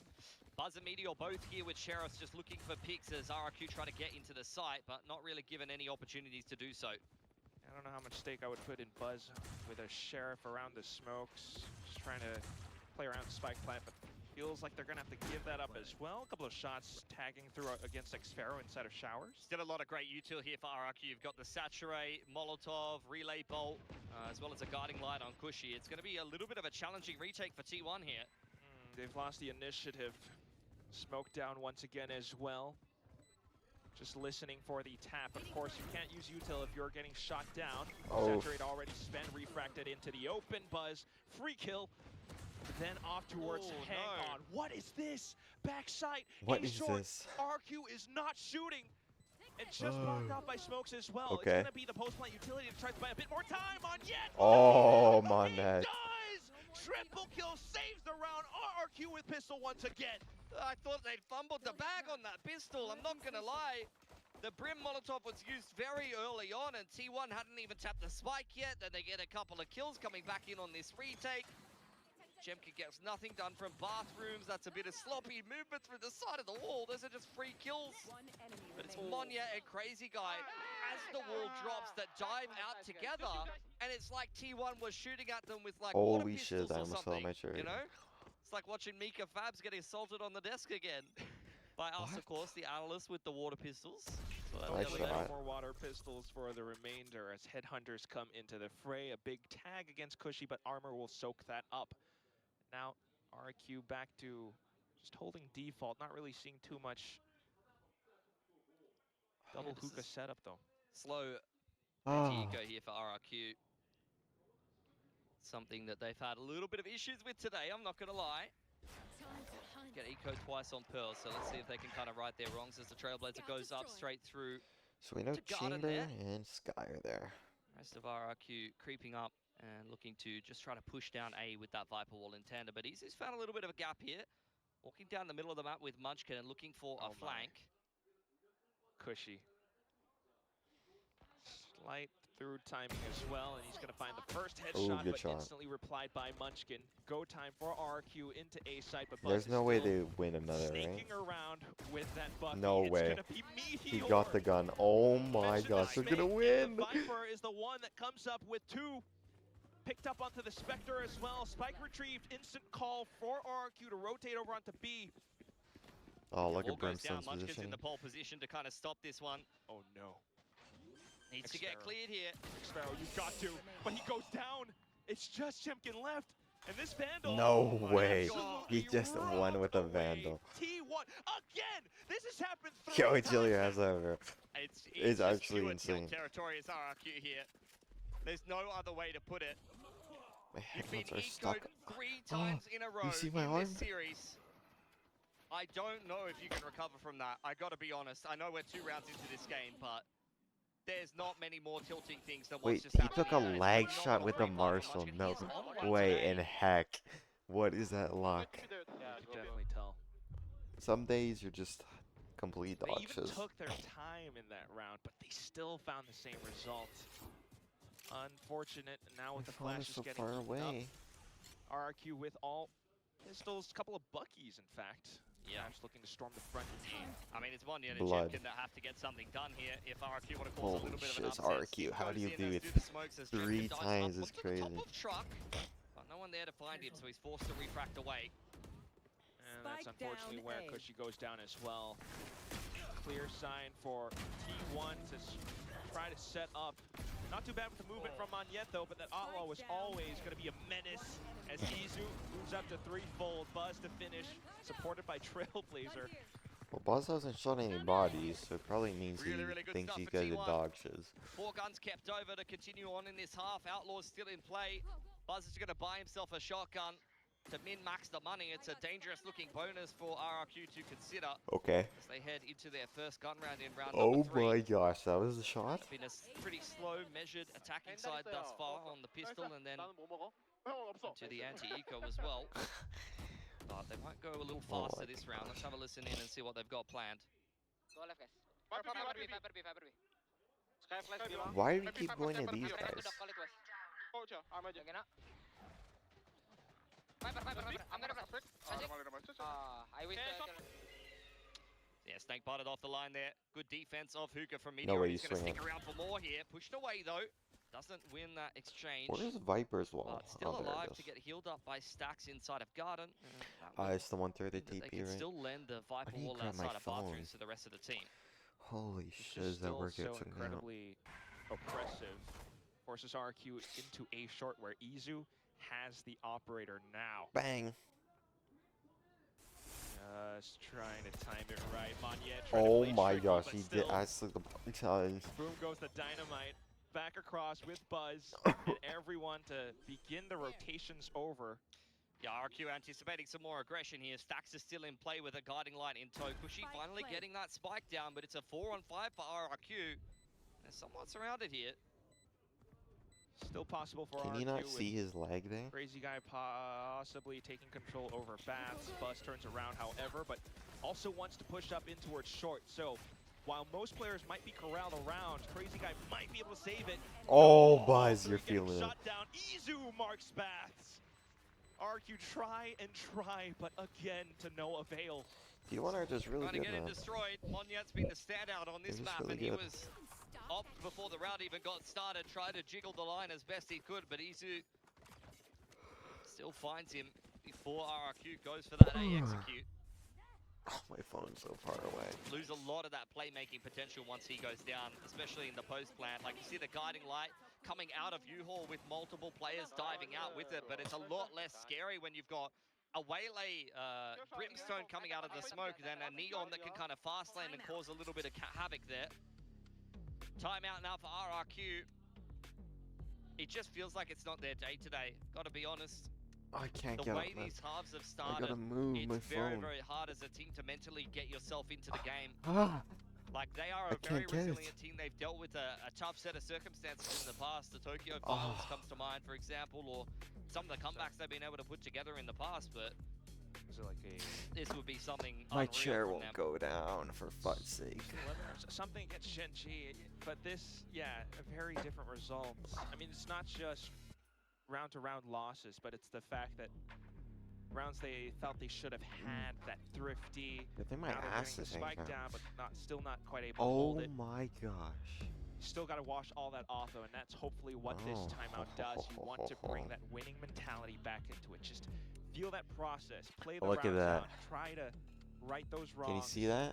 Haven't got that and do it notification in for a long Vietnam, time. Do it for Ho Chi Minh, the playoffs at stake. Big economy built up for T1. Got the ult out for Izu. He's getting close No to a tour de messages. force. Once they run out of the finances, that's where the ults start to get mixed in as well. RRQ, they've got a lot of work to do. Ball getting put up, trying to wait for some kind of a response for a T1 who's just playing fully retake on the A site. Probably see them just drop the Trailblazer straight through bathrooms and retake through that side of the map. Yeah, should make some Meteor noodles. looking for a pick. Not able to find it, so RRQ given the site. Just go through I bus will and if just it's gonna like complete the 10 retake or from 9 to spawn 3 side. or something. Interesting. All right, well, at least they're close to ults, so even without the additional bats angle, they might be able to scrounge up something here. Relay bolts and more utility spent forces out Monyet's overdrive as well. So just to delay the retake a little bit further, wait out the overdrive to burn out. Op shot fired as a slight warning. Then suddenly the flash slide buzz in along with Munchkin. That's Orbital. Sent over onto Lamps. That's Monyet insane. flushed out of position, no response. The rest of the team all straggling back and forth. One back into Lamps, perhaps looking for post-plant util, but no angle. And now it's just Cushy Nice. onto the Stinger, 1 kill, but nothing else. Oh, this is just too easy for T1. Every retake going so well for them. Very patient with the way they're constructing them as well. You see the utility invested, like the fast lane and Buzz diving up inside of that with the guiding light. Baits out a whole bunch of utility from RRQ in the post plant before they actually go in together. And with Munchkin getting that kill, as he mentioned, the Orbital able to deal with the U-Haul control, which is usually the kind of annoying position to retake on that defense. You don't want to go anywhere near that when the other team is on a half bite. It's not a single mistake being made by T1 today. A+ on the report card. Well, RRQ buying back up, however. This time trying to head back over into Hookah, clearing out with as much util as possible. Yeah, Sky Smoke from the attackers. What? It's unlucky. Spammed down to 50 already. Cushy will probably have to heal him up. Got the Seekers and the Orbital. And it's not too late to start getting going on this attacking side, but you're going to have to win so many gun rounds back to back to crack down on this T1 economy. See if this first step over onto B gives them anything. I've got your trail. In position is Izu. Will rendezvous out. The Seeker's being spent as well. Stacks. Have to watch out around the smokes. Plan goes down nice and easy for RRQ. They do have the Orbital in the post plant. They're starting to make moves towards Elbow. Izu's hanging around here though. And it's gonna fire off more shots. Re-peek as well. RQ still trying to push How the did issue, he get especially there? the pit going out from spawn side. Buzz making use of it alongside Stacks. The duo as healthy as ever. Look at Munchkin clearing out over to the top of Hookah as well. RRQ, however, has other intentions. Heavy guys, ordnance a spike? always in mind, and there it gets deployed. Despite getting it halfway, Crazy Guy will unfortunately deny Izu, and Xpero comes up with quick threefold. Munchkin, That's a better round. nice attempt, but the Sentinel and Controller for RRQ will put the round on the board. Yeah, very nicely done from Xpero. That's his first 4 kills of the game. It's an interesting retake plan for T1. They Vipers pit out their own spawn to clear some of those close angles and then kind of use that as a launching pad to retake the site. You see the guiding light straight through. Doesn't end up working though. See that RRQ win that elbow exchange, push Izu away without losing a pick, and then once you put Xpero in a post plant, you know he's good to convert it. Either way, nice recovery. But now Izu comes in with Tour de Force. We'll eat the Trailblazer for now. Backs off. It's a 3-stack on the other side. RQ still trying to force the issue. They're trying to pick up the pace, but it all absolutely gets halted by just Meteor crashing into them. Crazy Guy has to take the angle if he is to retrieve the spike, but now it's a high-low. Look at the sidestep, the movement Let as him well. ace. Oh, you suck ass. For any of the RRQ players as they all get deleted. I mean, Meteor, he might have been missing on the first map, but he doesn't go missing for long usually. That's just an individual play from the man on Garden side. Completely shuts down RRQ's offense. And this is just a failure to trade. 3 players swinging out on him. Not much util behind it. Need to be snappier. You can tell that it's starting to get to RRQ a little bit.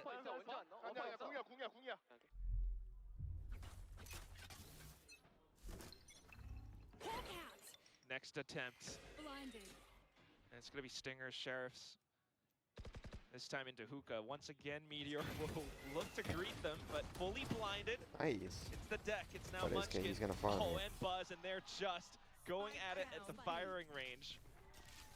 It's way too easy. Buzz tapping away there. Izu's already quick on the flank. Only 2 players left up for RRQ, and Jemkin drops the spike in market. Spike down B. Sphero, bandit in hand, had a pretty standout round in the previous. He's pretty clutch, close range there.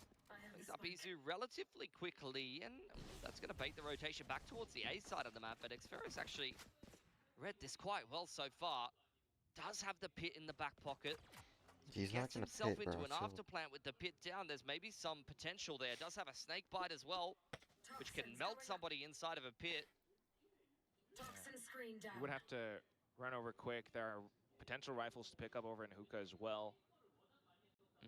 2 guiding lights and a seekers for stacks, so that can really help with kind of the process of elimination. The Vandal is not what you were looking for, though, especially if you throw the pit down here. You're not going to have the advantages of the traces not being shown. Either way, he's going to try. Pit Wow, down. he actually sent that And shiz. maybe to play around angles into halls. No. Just play it safe. The Seeker, though, and that might be his undoing.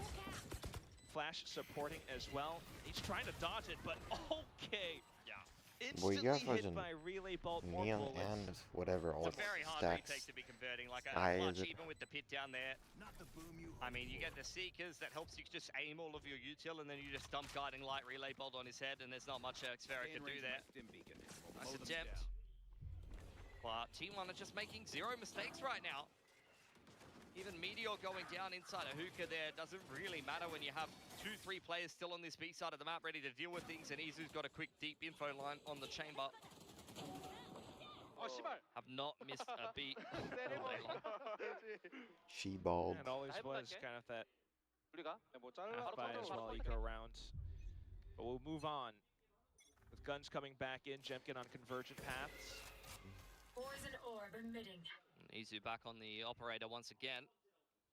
Over towards that bathroom line. Stacks goes down. This is the break that RRQ have had very few of so far in this game. Munchkin looking to take any hope away from them. Those swings out of the smoke. Izu on the other side of the map. It was a brief moment of reprieve. About 5 seconds you were feeling good for RRQ, and it immediately fades away. It's like you're just starting to feel good. You managed to throw one punch back against your opponent, but suddenly they come again back at you with more. No answer once more, but RRQ trying their darndest into A site. It's Trailblazer, might have spotted Izu. Buzz, however, just continues to try and throw this way off. Oh, he got hit by Relay and still finds the flick. And back in he slides and slides. Jemkin silenced.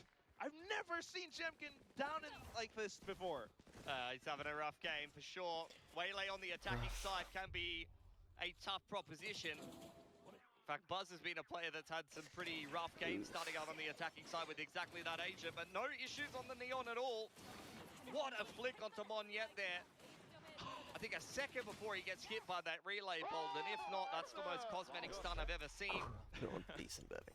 Cleans up Jemkin for good measure. RRQ back on an eco again in round 10. Go, go, go. Judge, Stinger, Bulldog, okay. You clear out Hookah, you try to flash yourself in the sight, maybe? Yeah, Izu is omnipresent though. It was Meteor here before and he didn't have any way to get out, but on the chamber, you see the quick mouse one rendezvous. Oh my god. The other side of the map, Buzz has found a pick onto Xfero, trying to lurk out of baths, or up short perhaps. Things just go bad to worse for RRQ. T1, Izu, they can do no wrong. They're really good at the moment. They're in fantastic form. What do they got laying Absolutely right around? form. And also very much likely to potentially carry this forward into playoffs. In position out towards B long, Soda. but okay, pushy. Granola bars. Tries to buy the noodles. rotations over for his team onto B site. T1 starting to bite. Opportunity found. Easy spotted out, creeping out Will this towards make the me other side of the vomit? map though. RQ and Crazy I don't Guy, know, probably. as well as Jemkin. Buzz in that 30 pivot seconds position left. in from bathroom side. Just not someone that you could deal with. Spike planted. Not right now. All right now. A couple of shots fired off into the smoke as well. Crazy guy trying to play around it. Trying to bank onto his molly, if anything. Tosses it a little bit early as well. Just Jemkin into the off angle with a judge. We'll see if he's able to play up more, but One enemy remaining. T1, they're toying with their food now. They're hopping all over the spike, baiting out the peaks and reactions. Crazy guy will be the first to fall, and just Jemkin flying wildly across your screen, but ultimately to no effect. It's been a dominant first 10 rounds of Pine here. A singular gun round for RRQ and a pistol, and that's it. Dear God. T1 are just on another level right now. Jeez. Can't even blame, you know, Xfero or Monyet for trying to make some plays. Monyet a little bit more coordinated than the Viper lurk through the wall. The individuals are just trying to get something going on the side of RRQ. Timeout. Again, I think the same as what we saw over on Pearl, both of the timeouts used by RRQ in the first half. Feels like it was really necessary as well. It's panic stations from the coaching staff, no doubt about it. I can't see shiz. Would love to Can't see if I can do it. think about what they're saying. You also got to think forward towards the second half, the defensive side for RRQ. Perhaps then Jemkin might get a bit more involved. I mean, it's really hard, like in these positions where, you know, all momentum has been taken away from you, the wind's completely gone from your sails as a coach. You need to kind of rely on the fundamentals a little bit and come up with some rounds, because nothing is really working. You know, you can try to pump the boys up as much as you possibly want to, but when, you know, things are feeling a little bit quiet or people are a little bit emo because of how the game is going, really, you just need a round win. You really need a good call to win a round and start to restore a little bit of belief for the team. So we'll see what they can come up with. Hit goes down on short. And these are the small little snags that if you're not considering them or you have a certain kind of game plan when you go into the timeout itself, now everything that you talked about is a little bit more of a moot point, and this is where Crazy Guy will once again have to mid-round you out of a tough situation. Potential. Still, if you can find at least a bit of a morale boost towards the end of the first half, that is some hope All for spotted the on remainder of the map. bathroom side. I think you probably would have wanted that to be the one-way for T1. Seen that all before. Out comes the Seekers, though. They're very much trying to flush Meteor out of the pit here. They will. He's backed in towards Lampsport now, but quick reaction with the orbital as well from Munchkin. Yeah, they're going to turn tail, head back towards Xfero, who's making his way over towards Hookah. You've still got garden control as Izu inside of the pit. Meteor and Buzz have taken all of that space, and I think Buzz is going to get on for a quick flank here. Especially if he hears the footsteps as well. Oh, this back it around. It's Jemkin to Oh, try to keep his eye on the angle. Turns around. Oh, Buzz might have seen him. What a Izu shot. finds first contact and greets RRQ with a lovely "how do you do?" Buzz calls it to his team. He knows he has their back, but it might not even matter with the off angle being held. Izu! GG. Again! Absolute and utter destruction from T1. That's a death sentence. Post timeout, you aren't able to deal with the pit, and T1 completely outplays you. Izu gets the opening pick on Monyet for the second or third time this half. You lose your Neon entry. Buzz is quick on the flank. You've got a fully stacked B site. Reactive utility deployed before they can even get out of Hookah or Garden. There's a molly under Hookah, a snake bite. Potentially been used later on there. Oh no. Last round of the half for RRQ. Izu once again on the line. Oh, shiz. And No, you did not just try that. And he's looking for Monyet as well. It doesn't even matter because Buzz is right around a corner. You've got Rendezvous being popped as well, but Monyet onto overdrive. Gonna do his best. Oh, Spots what out a the shot. target, but gunned down by the operator in play. Xfero's turn as he heads on for the exchange. There you go. Spins back on a dime and might just have found RRQ's footing. Yeah, TP back towards the other side of the side. Xfero still in play here as the guiding light goes up over the top. He slips into Munchkin's smoke. In the meantime, RRQ have got all of this space on B. Plant goes down for Cushy. And Crazy Guy to support. Quick activation from Izu, however, it's toward the Force. And he's looking to put down Fields at slow moments in time. Crazy Guy backs himself into an off-angle round elbow, just trying to watch for the spike.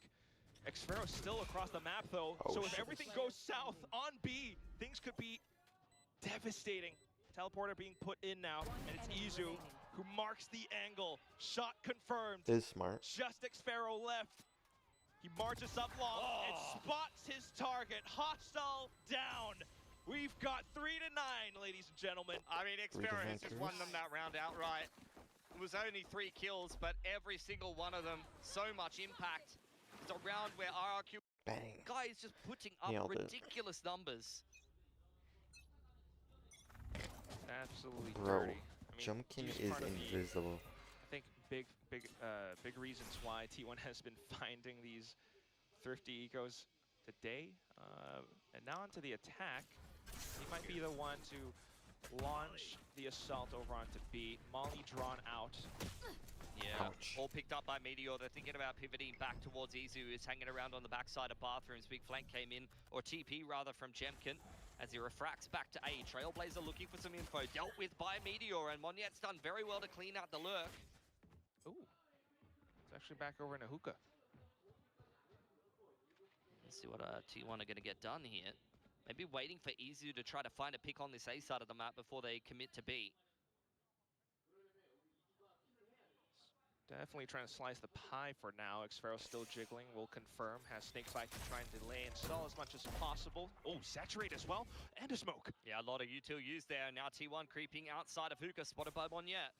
Now you got less util for the retake. Oh, T1 is happy with this result. Everywhere they go, they're getting pushed away by utility, but look, they could still make their way into this A site. Deep smoke on spawn side has created some space for them. Just push a little bit deeper through, especially supported by the flash. Now it's Buzz. Close range. Jemkin, does he have it? Finds the first. And that could be enough, but suddenly it stacks. Munchkin, Izu! Monyet just goes wildly B-hopping across outside of paths, and Cushy trying to find the trades necessary, but Munchkin never bothered. Unbent, unbowed, unbroken.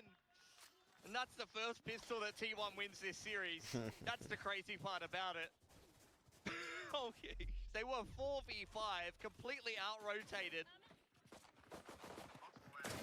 Jemkin makes that a 5-on-3. What is that smoke from Munchkin? I don't know. That smoke's got a massive gap in it. That just took me out. Nothing matters, man.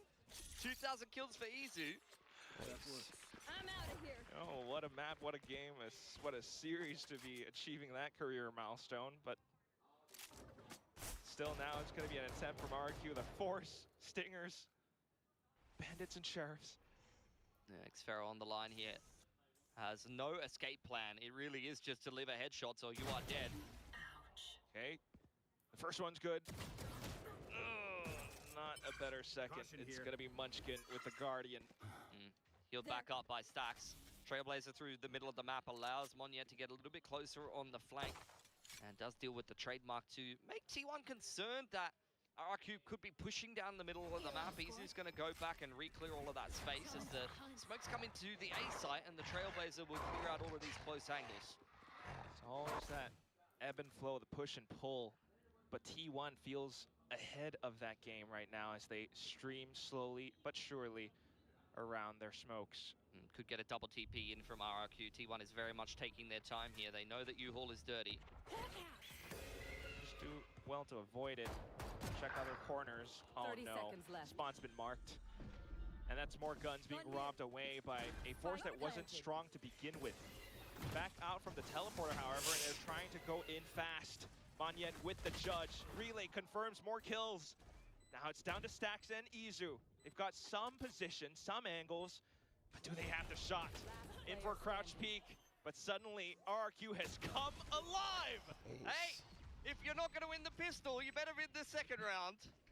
They have turned the tables back onto T1. It's been happening to them all day long.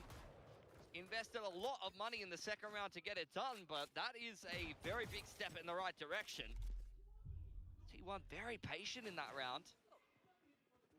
Did catch Crazy Guy unawares, but it's the TP play, and Monyet, who I actually believe picks up Buzz's judge from bathrooms there, and use it against them. Nice, boys. Thank you for the guts, budget. Thank you. He's so well-mannered. That's what we love about Monyet. Terima kasih. Oh, man. Now Buzz back onto the Bucky. Surely not thrifty. Jemkin this time just trying to shut down all potential of things going awry. Yeah. I mean, getting rid of the Neon with the Bucky is a big boon here for RRQ. It's a big risk factor that you don't have to worry about anymore. The rest of T1 are still grouped up towards A. Smoke's down. RRQ is doing all the normal, sensible things you want to see. Smokes to keep the attackers at arm's length. They got some reactive utility ready. The relay bolt or the saturate on bathroom side. Not going to be used. They're just going to give T1 the site.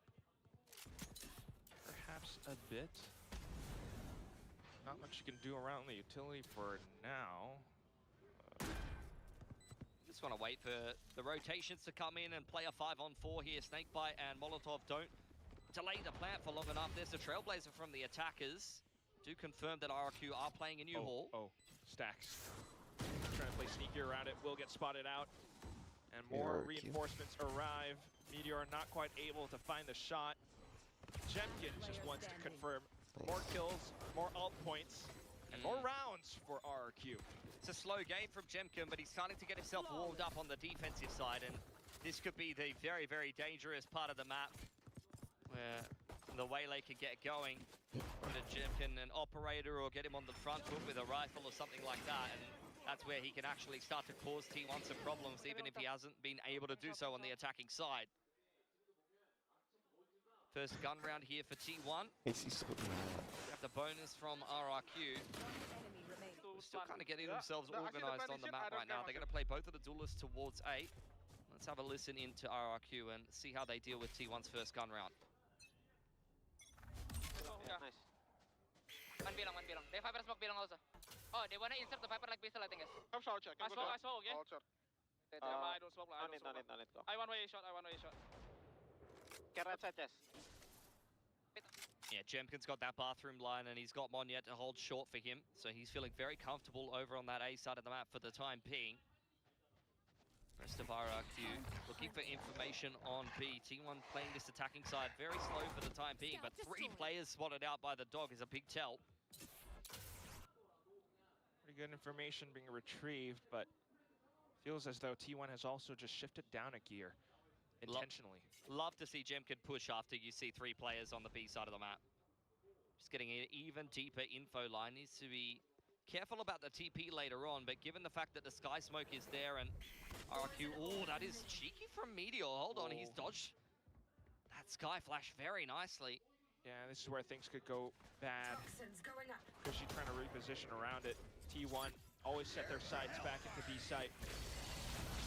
Fast lane and orbital quickly deployed. Buzz finds first contact. Xpharaoh not too bad, but still needed a little bit more. Buzz relentless with how he's tearing up the site. Just Monyet, who tries to get a couple of pot shots through the smoke, but not quite finding too much. Yeah, Jemkin closing in on the flank here with the operator, but Monyet's got to do the lion's share of the work from spawn side. T1 know exactly where he is, and there's a disgusting off angle there. Dealt with by the fast lane. Just to try to bait and confirm more positioning, or at least to keep players in, but oh no, a sudden high-low. And Jemkin does not have the shot. He's never had an opportunity to get into the round. I mean, to be fair, his job was done really in that round. He got that bathrooms info line and held it well, and that's where you need to see RRQ with a 3-stack on B be able to hold the site, and they just weren't able to do so. T1 spacing and trading a little bit too clean as they go up to 11. These are 2 teams that were contesting a spot at an international. T1 made it there. RRQ didn't off the back of kickoff, but that's the kind of statement that would make you think that this matchup should be close, and the same thing as the middle bracket final in kickoff. It just hasn't been. We're not seeing it. I mean, what was this round with, you know, Meteor dodging the flashes, everyone from T1 marching up towards Hookah? I mean, for T1's just playing a slow attacking side, and it feels like they are kind of taking the approach of, if we get our execute off, we're just going to win the round. As long as we don't lose a pick moving through the map, then this game is ours. And that is exactly what's been happening. B-Long control secured by T1 early on. Trademark confirms that there is at least one player in hookah. Dropped a push from Izu.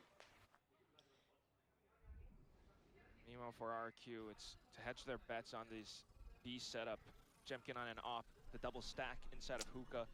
If that disrupts T1's first pick. And T1 again just trusting the execute with RRQ on that A bathrooms info line. They have no incentive to rotate. I've got your trail. Dang. Just trying to tag on He through. hit that shit. Mid-air shot by Jemkin is strong. A second one found and collected upon now Cushy. Suddenly, a big barricade in front of Munchkin, and he's not able to really set foot across this passing.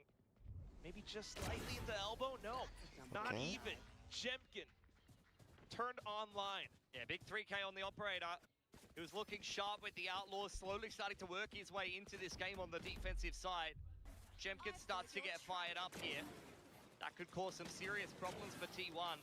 He's not even necessarily going on the front foot too much. That was very passive positioning in the backside of the site, just hitting every shot that was necessary. Shaky stuff inside of hookah, by contrast from Xfero, but it's a good thing he had some backup. So you can find more rounds like that. Trying to swap around their positioning for now. Jemkin this time, it's Bats will spot out with the first, but that's initiative now taken by T1. You want to They play? speed up off the back of that. Go, Bathrooms all given over towards Izu. This Neon gets him access to the tour de force, and that is what allows T1 to feel comfortable slowing this round down. Meteor on the active lurk, dealt with by Jemkin. First shot of the round missed, but he won't make the same mistake twice. Not seeing or feeling too much else around A. It's going to be Cushy who jiggles back and forth around long for information. The Trailblazers should confirm. And his Trailblazers have been so good. Like, he's honestly just been dogging in the mid-round and finding exactly where T1 are. And given that they're kind of death-balling or 4-1ing every round, it's basically the best information you could possibly get from your unit as RRQ. Definitely incentivizes Xfero to reposition. Still worried about hookah, of course, though, but now the Seekers come in. Izu just going fishing. Trying to find anything he possibly can with the tour de force. Ball is still up and Xfero not peeking, then just not giving him anything right now. 30 seconds left. Trying to play around the fast lane, perhaps, but look at RRQ just setting up a blender outside of this B-long position. Slowly but surely starting to come back into the game. What a B-hold. Even the tour de force secured there from T1. Doesn't have the impact that they were looking for. And I dare say this is going to be a timeout now for T1. Looks like it, unless... Yeah. A bit too easy. Started off well by Jemkin, and it's a nice hold inside of the site. I mean, this previously was a site that T1 breached fairly easily with the weapons, but without as much punching power. And losing Meteor on the other side of the map, it's a very easy hold for RRQ. As expected, time for a T1 timeout. The first that they needed to take in this game so far.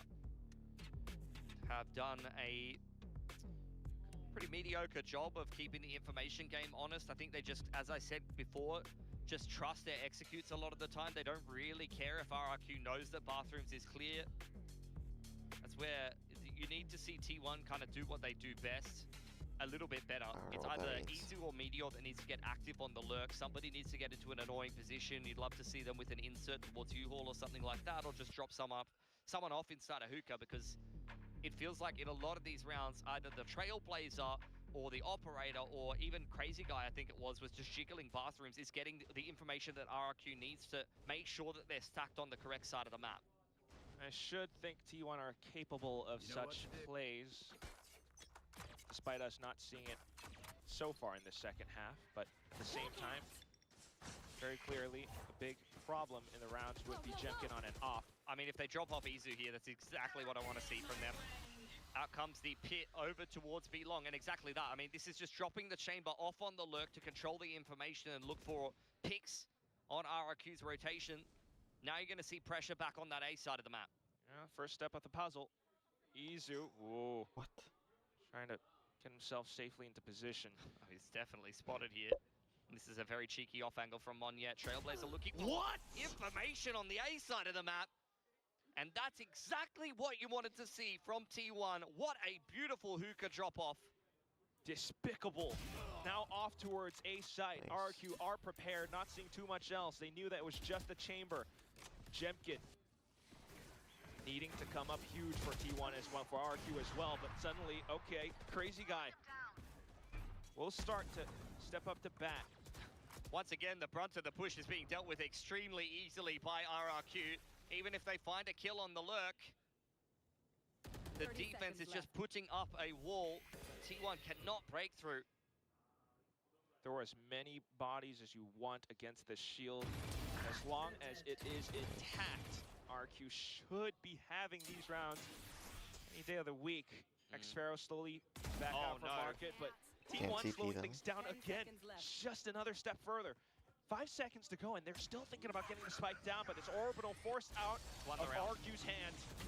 Won the round, but in terms of the long game, still got to think about that. Stacks continuing to build up towards Seekers. Yeah, T1 keeping things dangerous. Meteor was finding a few chinks in the armor there. Made you nervous for RRQ. A crazy guy, another excellent hold on the Brimstone. The multi-frag giving him the orbital. That's such a dirty off angle from Monyet, but T1 just read him like a book. Sorry, Izu rather read him like a book. Yeah, his POV. But, either way, forcing out the orbital. Gonna be a big fight over a short here. T1 just looking to simplify the approach. Sudden rush over onto A site. Is RRQ prepared? It's gonna force out so much utility from them. And meanwhile, not too many rotations just yet. Yeah, what's the call? Buzz has got U-Haul controlling. It's going to be hard to dig out now the orbital's being used. T1 losing Jemkin Buzz is once really again saving here. the shields. Jemkin getting active with the operator. Not too shabby. He's gonna reposition off refract, but suddenly Munchkin very alert to worry about bats. Izu coming in from the back. More op shots being fired off straight through into the pit. Izu!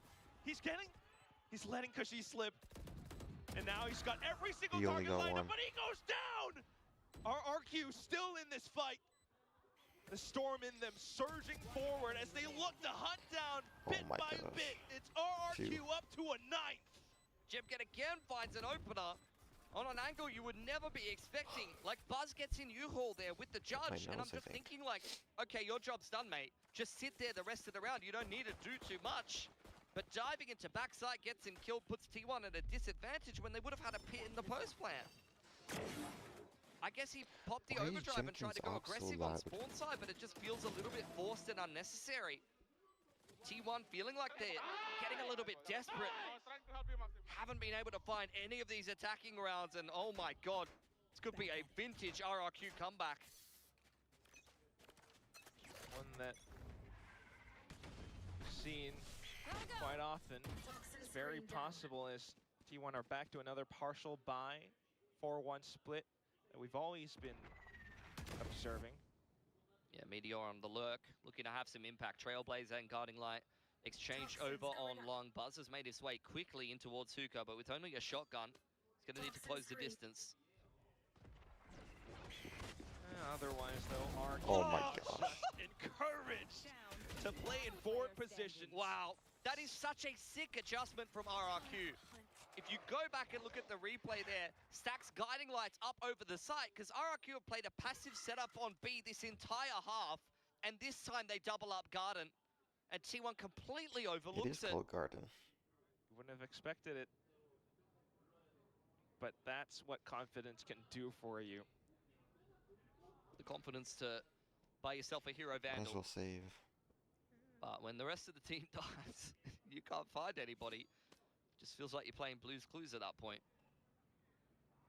Need your handy dandy 30 token. seconds I'll cut my nose on something. Not going to be able to find much, though. I don't think there are too many clues that you can spot out, especially crazy guys just holding the perfect crosshair placement. I think we might need the notebook at this point. The coaches of T1 still have one more timeout left. And nothing is going the way of T1. And this scoreline is getting concerningly close. Again, like you hear the Guiding Light explode behind them up into the site with Buzz trying to dive in with the Bucky. So Good close to able to flying read out the of check. setup. 다시 0점이라 First round that they 생각하고 were playing 2라만 such 천천히 a 딴 다음 마인드로 해보자. forward position. All right, operator out for Izu. Orbital and Seekers. Jemkin getting active once again. He's been so fantastic at finding these openers, and Meteor down around the corner. Okay.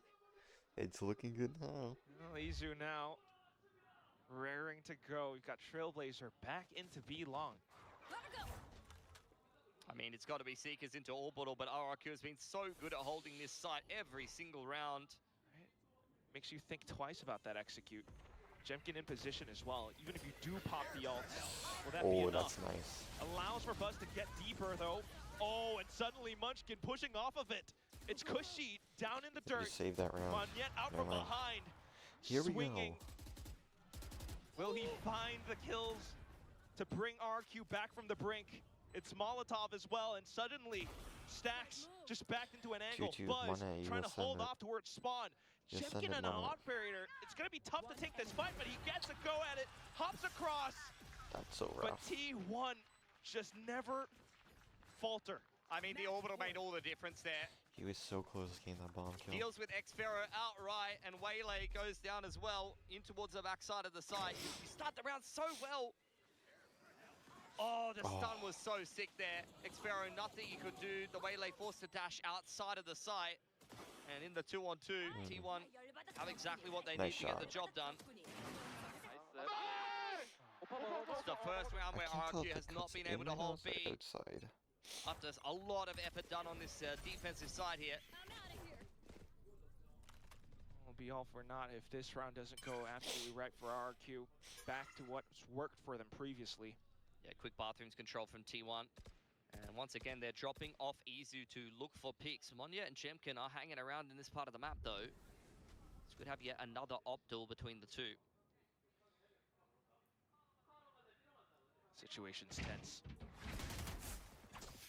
Okay. Trailblazer dealt with. I don't think Izu can go for the aggressive peak here, as Rendezvous is just a little bit too far away. Stimming right now. Wondering if the Trailblazer might have spotted him out as well. But either way, Jemkin's going to sit tight. It's going to be down to Cushy out towards B long. It deals with the opposing Trailblazer after looking for information over in this part of the map. T1 don't want to allow them to have that Gardens control. After they saw the Trailblazer come through the TP, they do their due diligence, work back towards that B side of the map and clear things out. This has prompted a 3-stack from RRQ on B, but it's going to be an A finish from T1. If T1 can overrun Monyet, this might be curtains. Monyet does his best to try to hang back. And now it's all onto Jemkin. Still trying to watch for it. Will be flushed out by Molly. Monyet still trying to hold out towards the back. More utility getting dumped in just to prevent the spike from going through, but suddenly shots fired through the smokes. And also Lamps being held under control. 10 seconds left. T1 begins to make their move. And that's where Buzz goes hunting off to the back end. And the spike confirmed. It's just Xpharaoh left. And he walks, right through the sound heard. Meteor confirms. T1 close it out and lock in playoffs. Oh, they Down lock with playoffs? the 2-0. And RRQ just a little bit too slow to start. Couple of rounds slipped through their fingers. Couple too many mistakes today. And even though T1 was a little bit slower. Wait, this is a series right here. Nomshim Genji.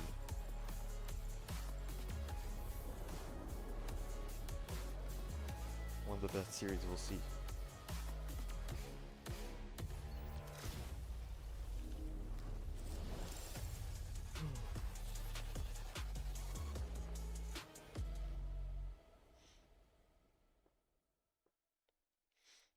Yeah. Here we go.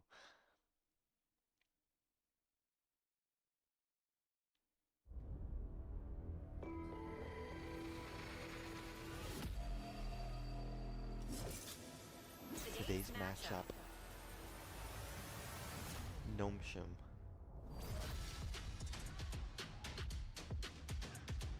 Holy shit. Nongshim Red Force.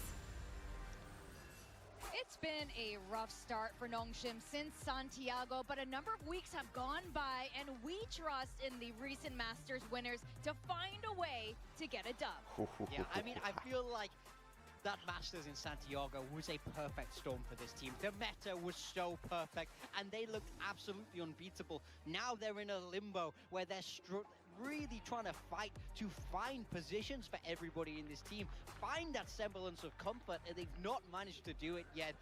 There's a big question once again of what have they got cooked up for this. They are picking different maps. I'm very excited to see Francis. I want to see him on that chamber. I want to see this team find some stability. Otherwise, it might look like they might never return to that form that we've seen from them. Yeah, for sure. I mean, Pearl, a very good map for them for the very beginning of 2025. Like, they were just crushing people on it. But as time went on, it started to get figured out a little bit. Then they were losing to Zeta. They lost a team secret on it. So they had to have retooled it, re-geared it, and try to pick it against GENG, maybe feeling it could be a weakness. Yes, and with GENG broke their slow, one would even say abysmal start to stage 1 with a W against Paper Rex just last week. This is what this team really needs to feel a lot more confident going back into this. They had a lot of role swaps, they had agent swaps, they had player swaps. Is this the GENG that's going to make it? Maybe, but I appreciate their belief in the superstition. They're rubbing Texture's belly again. Yeah, exactly. They won't let him get aces because they know that that's bad luck. So now they rub the stomach for good luck. This dude Ash is something else. I love them leaning into it. Yeah, I think this GENG team, week 2 was much better for sure. They got a win, which is going to be massive. Bro, stop yapping. The camera guy did him dirty there. You see him hold his stomach like, excuse me. That's not for you. All right, massive respect between the coaches here. Solo is a hero to a lot of the Korean coaches here in this region, but even then, you still want to beat them. Oh yeah, I mean, of course you do. You're not content playing that second fiddle, especially this Nongshim team, where we've seen how high they can fly. It's just, can they recapture it? This veto is very strange for me from Nongshim's perspective. Taking Pearl, not a map. If GENG wins, it's so crazy. This is way up in the air. These are not the type of maps that Nongshim have typically been great on, especially in their Santiago run. Yeah, I'm right there with you. So this has to be, like, I think a pretty drastic change in Nongshim's methodology and their thought process is all I can really gather from this. It's just, are they going to have it cooked up well enough in time? Because GENG, we've already seen that they swapped their ideas with their agent comps and their meta strategy last week, so they're going to have that kind of extra week of preparation. Oh my gosh, yeah, this they really series hit is the so ground tight. running with it as well. When you make changes like that first week out is so important for them, because if it works, you start to feel you have a lot of trust then in the coaching staff. You have a lot of trust in how you're reading the meta. If you're constantly having to try new things week after week, at what point do you start to lose your heads and you start to go, well, we're never going to find it. Maybe Santiago was a fluke, and the moment that doubt starts to creep in is the moment this team will begin to crumble. I want to see them play with confidence, because that's what made them so special. They have to find footing. They have to find it now, or playoffs is going to look to be a mountain for this team to climb.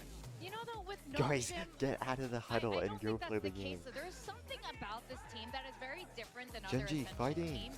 It's been a while since I've seen, even in the last 2 weeks, where Nongshim kind of looks like they didn't look. Did we look at agent select? Because I glossed over that. And I think that's a very different sort of mindset going into this. Despite these players being so inexperienced, they just have a really smart approach to the game. Yeah, well, talk about smart approach to the game. Let's see what they're gonna pick. Francis is the question, and this is absolutely insane. I don't know what I'm looking at. Why can help me why out. I can't watch Danby Neon. Francis is on a Neon. We said we wanted a chamber, but it's Ivy on it. Have they misclicked? I think you're right. I think we might. I'm expecting a lobby remake after seeing this. Like, this can't be real. This can't be real life. I mean, I like the comp in theory, but it feels entirely wrong. Nongshim Red Force is playing a Neon, and Danby isn't on it. Chobra, control your boys, get them in line. I can't believe this. I'm pretty shocked. This feels like they're taking this in such a strange direction. This feels like they're struggling so hard to figure out the meta. Real quick, I'll give some bones here to GENG. I like what they're picking here. I think it leans into what has been working for them recently. So, you know, back to that Phoenix themselves, just running a very similar comp, of course, just the Killjoy for the Chamber. So, going to be very even. It's going to be a fast-paced battle, it feels like. I'm so excited to see Francis on the Neon. I think There's got to be a reason. There is that no way in Gecko? hell they don't do this That is unless Gecko. it works. At least I hope anyway. Oh, wow. Big questions if not. Phil C. Quack, what do you make of it?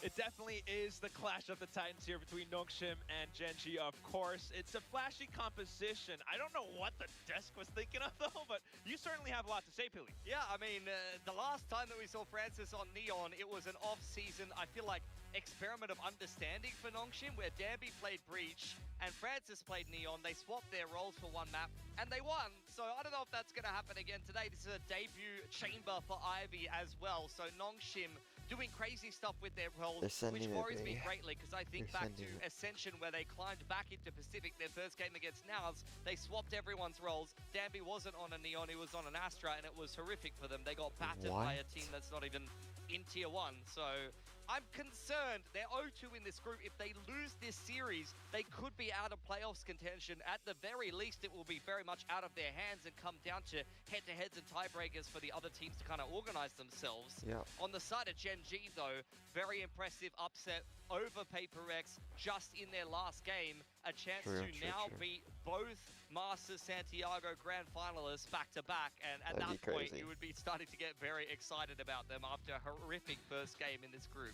Yeah, I think you're definitely excited. We are all probably pretty excited about Charon Phoenix. Again, I didn't think it was going to be picked just seeing the map veto, but here it is. It's going to be fun. It's going to be flashy. But at the same time, is it an overcorrection for Nongshim, or is it something that's going to, you know, give some wind in their sails for the rest of the group stage? Because currently, right now, 0-2, things are in shambles for them, and you also still got to think about the remainder of the group. They lose this, it's going to be really difficult. You're going to get very concerned for Nongshim Red Force if they lose this game against GENG. Have very little room for error, as we have two very fine Korean teams to face off against each other. A former Masters winner versus a recent Masters winner. That's crazy. Definitely a lot of experience in both sides, both wings. But nonetheless, teams struggling to fill in that your void. Let's hope for a good We're series. seeing the changes here with the Phoenix coming through. Danby. How does it look? Danby, please he's save played us, a bit of Danby. Phoenix in his career before, actually. He does have 5 officials on it. I don't think any of those are in Ascension or in Pacific, though, so we're probably rolling back the years quite a while at that point, despite how young some of these Nongshim members are. Ivy to place his rendezvous. Look for an opening pick towards B long as Nongshim group up over there, but GENG have already got a phenomenal read. 4 players on the B site already. Stars and turret. So excited. Should creep up. You just have the fade, full set of util. There's the first move from Francis in towards backhall. Okay. Ooh, look at that lovely little right click. Got the Frenzy coming in as well, and Francis will do good to find another trade, taking down Zinx. Just Charon still has his flashes, but unfortunately not close enough to really be able to do some damage at all. We'll find one against Francis, but nonetheless, Nongshim have passed the test. Yeah, very, very nice execute there. Well organized as Charon looking for some exits if he can find them. Already 2 towards his run it back. He'd love another kill if given to him, but Xros not really giving him many chances at this point. It's very patient stuff for Nongshim, set up around the spike, wanting to 100% this pistol. Ivy, well, I thought he was going to be the one to find first contact, but Xros actually finally swings that back haul. And it started well on Pearl for Nongshim. This is their map pick. It's a map that you've seen GENG play a little bit of in the past. Not too unfamiliar territory for them. See that trend can continue forward. I mean, so far this was just a big standoff into a full execute from Nongshim. Francis getting the 2 kills at the end. Definitely opens things up. Not too bad for now. We don't have to all lose our heads over Danby not being on Neon for the time being. Well, I think they're just going to give it to Ivy, you know? I don't know how it's going to work if they don't play Chamber, but I'm assuming Ivy's just going to be doing the opping here. And Francis is, now that Yoru's been taken out of the equation, has given up the opping duties for the time being. But nothing is final for Nongshim by any stretch of the imagination. They have not figured things out yet. Maybe if this does start working for them, then this is going to be the future direction of the team, but we're one round into Pearl right now. Let's just that's all cool. It's all speculation at this point. Well, it's fun to speculate in theory craft as well. That's what punditry is about, but at the same time, definite things to worry about, at least for GENG in this round, just sitting tight inside of A. It's been interesting to see Nongshim's evolution from a team that could only really play one style, and I feel like, you know, they caught lightning in a bottle in that meta to win Master Santiago. There's no doubt about that, but with all of the experience that they've gained, making their way through their tournament, their second year now in Pacific, having come up through Ascension multiple times, I think they're starting to evolve into the kind of team that doesn't have to rely on their old patented style and could start to explore what it means to be Nongshim Red Force. Certainly. And at least onto this anti-eco as well. They're just gonna spot out their targets. Slowly mopping them all up. We got the Blaze Wall coming across as well. GENG not really being able to extend themselves or to find range with the classics. Should be clean as day, and we'll, with more shots fired off. Oh, okay. shiz. Wild with flash. But otherwise, still in control, Nongshim. Just marking every single angle, and you're just thinking about, you know, the ages that they have, the ones that they're playing on. This is truly, I mean, stage practice. Stage time is the only time you really get to practice. Yeah, but when you're 0-2 in your group, then that might be some of the last stage time you have access to. Love the small detail of Karon pegging his curveball through the fading smoke. As the Astra smoke does fade, you're naturally going to look at it. As you see, the peak comes out there for Xros. There's 2 or 3 players holding that smoke. Previously, you might have had someone anti-flash, but as the smoke fades, your natural instinct is, okay, now I'm going to have a line to hold, and that's exactly when you get a curveball pegged at you. So I love that little wrinkle from Karon, who is one off his run-it-back, and with the A main control for GENG uncontested, I'd imagine he's going to secure it. I gotta love round 3 run-it-back. Seeing it a lot at the moment. You can also see GENG instantly kind of switching towards more retake-centric setup. But if Ivy just makes plays like that, it's gonna definitely make things a lot more difficult. Ash trying to hold on towards the back of Hall, but RB just going to push through as well. Suddenly, Lakia turning around. He's slaughtered.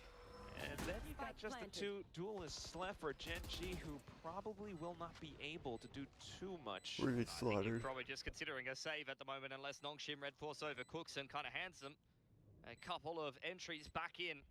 Excellent start to this game for Nongshim. Clean pistol, the bonus is looking good. Flash out from Danby, doesn't find anything with the Spectre, but he doesn't really care about going down there. GENG suddenly interested in trying to complete this retake, may lose these rifles. It's a very nice crossfire for Nongshim. Oh my god. Broken apart. Texture! Again! Walks up, slides across, and he's laughing to himself. I mean, it's a little bit too easy.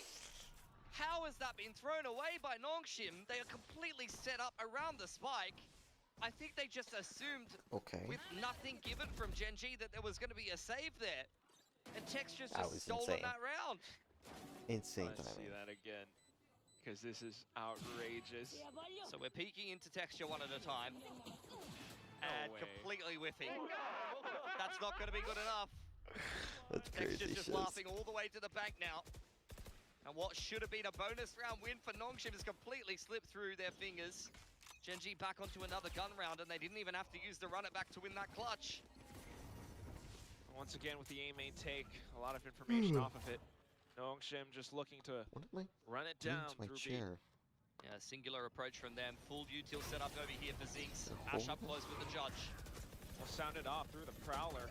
All the nanostorms popped as well. We'll keep Nongshim at bay for the time being, but they push through the walls. Zinx on the off angle.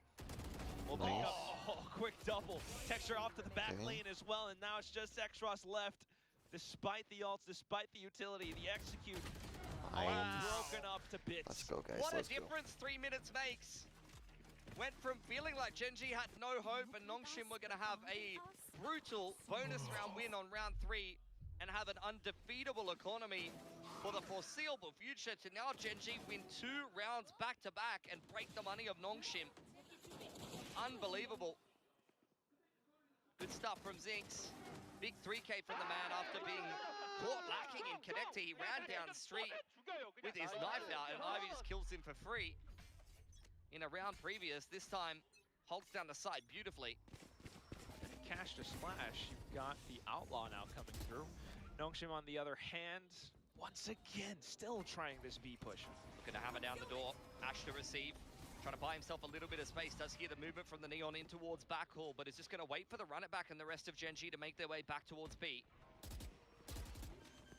In position now. Got the Nightfall ready here. Should hit the majority of GENG trying to come back in on this retake. Quickly sending it across. The run it back will just disregard it for now. Still a relay bolt there for Francis. GENG still quite tentative coming back in on this retake. Haven't really been given many opportunities by Nongshim. Still some time to work with though. So it's going to be relay bolt off towards the back edge. Zing somehow finding a shot off across. And then X-Ross still doing good to be able to hold it out with a jumping Bucky shot. Francis, the new Neon for Nongshim. And he's keeping them off of the spike. Dambi playing around the corners as well. Zings, however, dives right on top of it. Spins and spins! Caron protects his teammate! The defuse completed! I want to rub Texture's belly at this point. What kind of blessing has this team got? This is ridiculous. That's just multiple rounds they should never be winning. Very Forsaken-esque. Spinning around on the defuse there from Ziggs, completely uncovered by Caron. Dude. Let's go! Give us Oh my Because god. it's a stinger? Yeah, it is, yeah. He's running with a stinger. Just not quite done enough damage there. Good bodyguarding of Texture on the operator there. The Haunt's been dealt with. The Prowler's not going to scan him either. Gotta be careful here as Ivy. Oh no. What is this? Is one of his first chamber and It's his first chamber game in an official, yep. But I love that they're putting Ivy on the chamber. I mean, he's been a big standout for Nongshim. Both him and X-Ross have severely raised their level. Arguably some of the better players on Nongshim, despite the fact that I think a lot of people hyperfixate on the, well, previously Yoru Neon pairing of Dambi and Francis. I think what makes Nongshim so dangerous is how well-rounded they are. there's always a chance. And if it works, it works. But well, for now, they're playing very conservative. In the meantime, Nongshim took all of that A main control, but still in a 1-1-3, undecided about where they want to finish this round. They're going to apply some pressure to the A side of the map, trying to pull a rotation and a reaction from a GENG who haven't really budged an inch. And at this point, you're also going to slowly start to trickle out of time. 30 seconds remaining, and you're back over onto B site, where Texture can definitely pick you off bit by bit. Spots out the first, and that's the Neon. Bang. Crosshair placement around the pillar now, but oh, Ash. Look at the support. You got Caron into the corner with the flash as well. 10 seconds. There's no way in hell that you get the spike down. Okay, 4-2, Meanwhile, 4-2. GENG just continue to sweep up kills, out points, everything collected upon. Ivy getting tagged up. What's RB gonna do? Save. There's not much else for him to do. I just want to point out how much value this Killjoy utility is getting in the B main choke, because you're playing against no Sova, nothing else that can really break a lot of it. So things like a Grabwell in the choke, an Alarm Bot Nano, things like that are making it very, very hard for Nongshim to actually scale into side some of the time. Timeout. The Relay Bolt Nano just completely shuts the door on that choke. And Nongshim, a team that's usually so good at kind of bursting on some of these executes, they're one of the very best at doing it with the old meta, are having a tough time getting in the sights sometimes. Can't just cut across that util, and you can't really break it either with this comp, so... I mean, Quack, looking at how some of these rounds are unfolding, it's an early timeout for Nongshim. They've gone from winning pistol and maybe a bonus into going 0-4 from the last 4 rounds. At 0-2 in the group. I'm not saying anything yet, but man. Saying nothing is also sometimes saying something. It's true, it's true. Thank you, Master Quack. Yes. I don't know what it says. I know 57 hours. I'm pretty sure that's what that means. Beneath the man lies a nucleus. I can smell the incense from here. What? Yeah, I'm gonna get flamed in chat for that one. Either way, though, I mean, it's definitely true. I just don't know what you can really do with a composition like this when GENG has that many setups all across Bro, sites. who's that kid? B has been attempted multiple times now. I mean, you just asked the question and given the answer. Bro, I have They've no just idea been what's smashing happening. the B side this entire game. Bro, get your And we ass talked back about to this school, yesterday. bro. What You the know, fudge? I was on the desk and I was saying, you run into C, you get the spike down on Lotus. Yeah, if and Nomshim you think, loses, they're we're getting on the completely side. We cooked. just need to, you know, tighten up a few things, guys. Like, it's gonna work. Like, Dambi's We 1 can't and just 6 keep right now. bashing your head into a brick wall and expecting a different result. Try something different. I don't know, to like bait out Okay then. that setup somehow. Otherwise, it's also a chamber trying to find picks, but I mean, we had Nongshim basically look like that they were going to win pistol and bonus and run away with the attacking half, and GENG have gosh, gotten away with Dambi's some 1 and crazy 6. rounds in the last 4. Some Holy unbelievable shiz, bro. finishes. Now it feels like these guys are on a roll. They're getting pumped up in the comms. You want to play? Let's play. but we're back into B again. Yeah, straight towards B. Two to force Stack comes A. out. You get a shoddy out for Francis, who does have an overdrive. Lockdown secured by For Zinx. And, you know, if going B wasn't working in the first place, going B into Cosmic Lockdown and a run it back Oh no. looks even harder, if you ask me. I don't know, someone's got CTE, I think, by the end of this round. Back to the brick wall again. Here we go. How do they play around these ultimates, Nongshim? That's the question, really. Okay, spike in. Here we go. There's Cosmic lockdown. Yep. Hopefully that's not wall Then it should be bangable. the Cosmic across B long. Oh, It's a okay. pretty no-nonsense approach. I don't know how you play the post plan here as Nongshim. You might just lose. Ivy's going looking That's for something. crazy. Forced to rendezvous out. Now you got the run it back across too. Just to play around the stars, Nongshim hedged their bets down into the singular crossfire that they do have. Is that our Zinx is just wall? gonna dump his body on top of the spike. Shorty's being held out by Texture. Okay. And it doesn't even matter at all. The spike gets defused all the way through. Now we've got a couple of kills coming in as the blender absolutely gets ripped apart. Ivy will come out of the scuffle. It's almost impossible to beat that ult That combo. had to have been our But wall. maybe that's what you were What do you looking mean for it as wasn't Nongshim. our wall? Draw it out. Yeah, you Oh drew no, it he out. just got 3 kills. That's You drew insane. it out. You drew out all the ultimates. That's insane. That's insane. So going forward in this half, your life gets a little bit easier. Zinx once again Lucky does to get the 3. Forsaken wiggle. Okay. It's going to be the new TikTok dance, I heard. Yo, chill. Soon Akame's going to be doing it. Yeah. Well, it's important to keep those spirits up, but I think He lagged him again. or wall banged him. Yeah, leg out for Texture, straight back towards B. Pressure on Ash, who will make his way back in towards Conside. Texture's hanging around here with the shorty out. Oh! What? Now this is going to be Francis with a whiff shot. Texture unfortunately will go down. Got Ash alongside Zinx just playing out from Link. But the spike getting planted nonetheless. Yeah, Nongshim holding them at bay. Nice guys. Hands do come out, but there's the Nightfall in reply for GENG. Will get shut down though if Francis is able to hold. Unfortunately goes down and more kills now out for GENG with Nice guy. Zinx. Just being able to march through. You are Only 2 players divided. remaining from Nongshim against GENG's 2.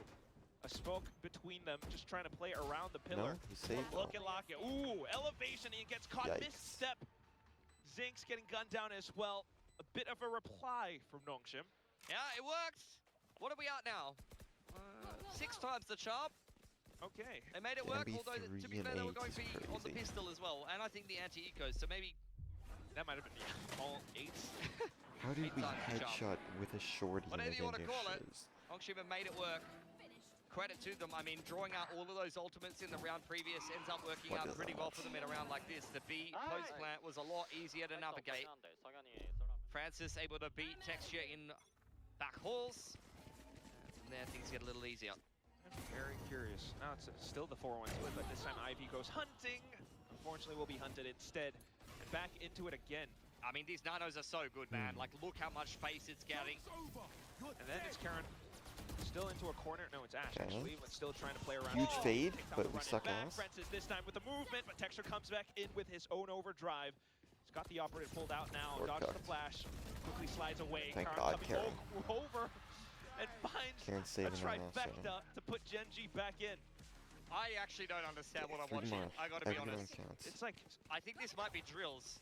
Sometimes Yeah, you this dude scrim RB another doesn't team know and how you to run use the his same ult. strat over and over and over again so that you Yeah. could get good at defending it. I mean, Like, I think I'm actually watching drills. but Whatever that was. professional. And Yeah, 5v5 on Official. B site every round. And let's see who would win. I mean, I feel like Gen G That's might be insane. just as confused, but they are Let's go. reacting pretty well. My knees are touching my Now Now- Ivy plucked from A main in that last round, so you lose your lurk early on. And then the 5-on-4, a little bit easier for Gen G to deal with. Oh my gosh, Texture. Joe. Haunted Okay. off the line. And the rest of Nongshim, oh my god. We're discovering the fog of war. Do not let them win this. Do The not map let is them being win this. cleared as we speak. Nongshim. XP bars filling up. Oh. And that's the thing, though. It's a bit of conditioning, but Gen G are still doing a pretty good job of keeping themselves spread across the map. You've got the KJ util all around. The KJ is actually winning this game for Gen G. Yes. It's actually ridiculous. Like, the nanos are getting so much value. Just a scout and Karan to try and hold. It's a bit of information. He's got support from Block. Yeah. And MV day of the week, they will hold down the line. RB spotted, but he will still swing. You gotta be shitting me. Okay, quick double, and suddenly this round Of might course be we lose doable this for round. Nongshim. They sent in the Nightfall off towards the back end, and Texture tries to get ahead of the smokes. Gotta watch out though. It's 3 players inside of A main. X-Ross into a corner. Texture gunned down, and Ash might just have to save. First time going A for Nongshim, and it works very Of well. course, that's the round we lose. Nash to hold on to the operator at the end of things. RB made all the difference in A main there, didn't he? I mean, Loki kind of baits Ivy, but if you're going to get 2 kills after doing that, then that's the best kind. It's a little bit intriguing initially, but it kind of works out. Ash just holding onto that operator. Well worked for Nongshim, clearing out that KJ utility across the map. And even after losing Ivy yet again inside of A main, he's actually had kind of a hit or miss game in terms of finding impact on the extremities. RB comes up big with the Sheriff. Yeah, tell you what though, regardless of those, you know, we still have RB. Francis and Davi are still doing pretty good. Yeah, I mean, this is the thing, like, they're not playing the ideal comp for them anyway because it's been nerfed. They have to adjust in the meta. But Nongshim is still a incredibly talented team that's gained a lot of experience. They're in good form.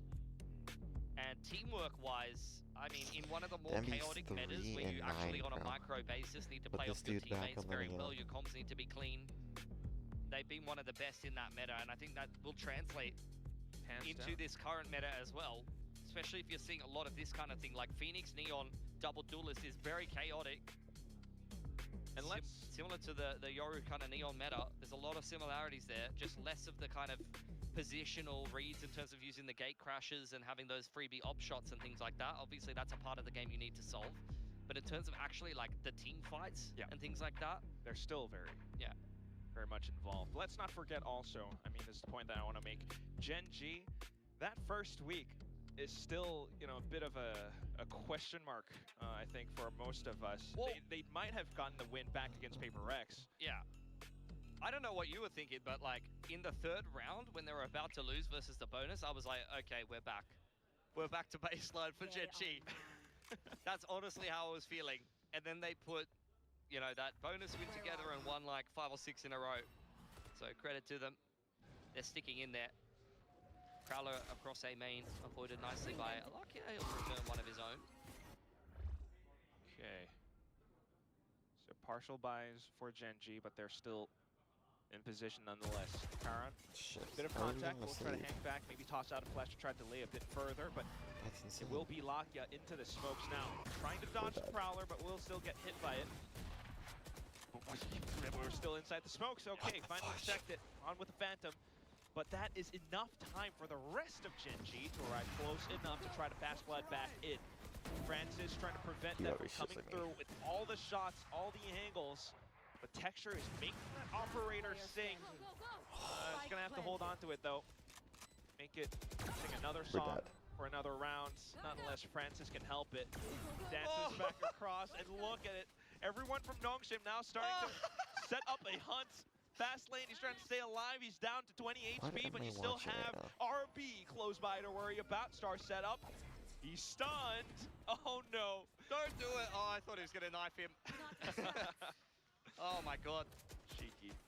That was a high-speed chase. Last round in the half. Live action, and they finally find Texture. He has been arrested. Good stuff from Nongshim though. Anti-flood is this can't be very good setup on that A site there.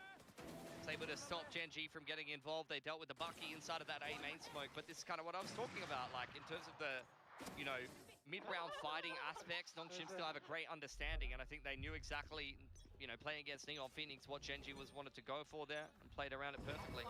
Just can never count them out. But we're back over to B basics, and then it's Karan to suddenly try to switch up the pace. It's all flashes until he spent. Yeah, they just pegged a bunch of Uziel at each other and said, nope, that wasn't the clean start to the round that we were looking for. So both teams well aware that B is being contested heavily. The only question is, where to from here? It's going to be RP.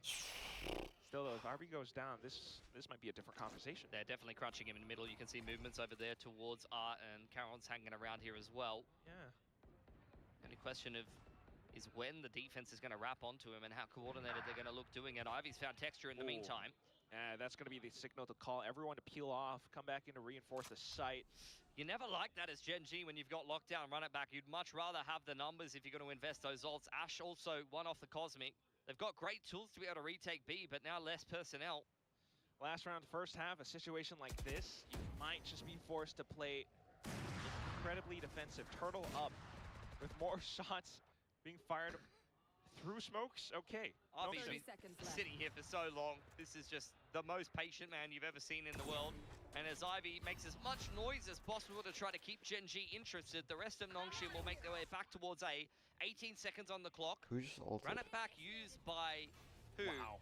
I mean, this is the lockdown at the last second. Hold up, the nanos are going up. Francis goes forward, trying to hunt down the lockdown.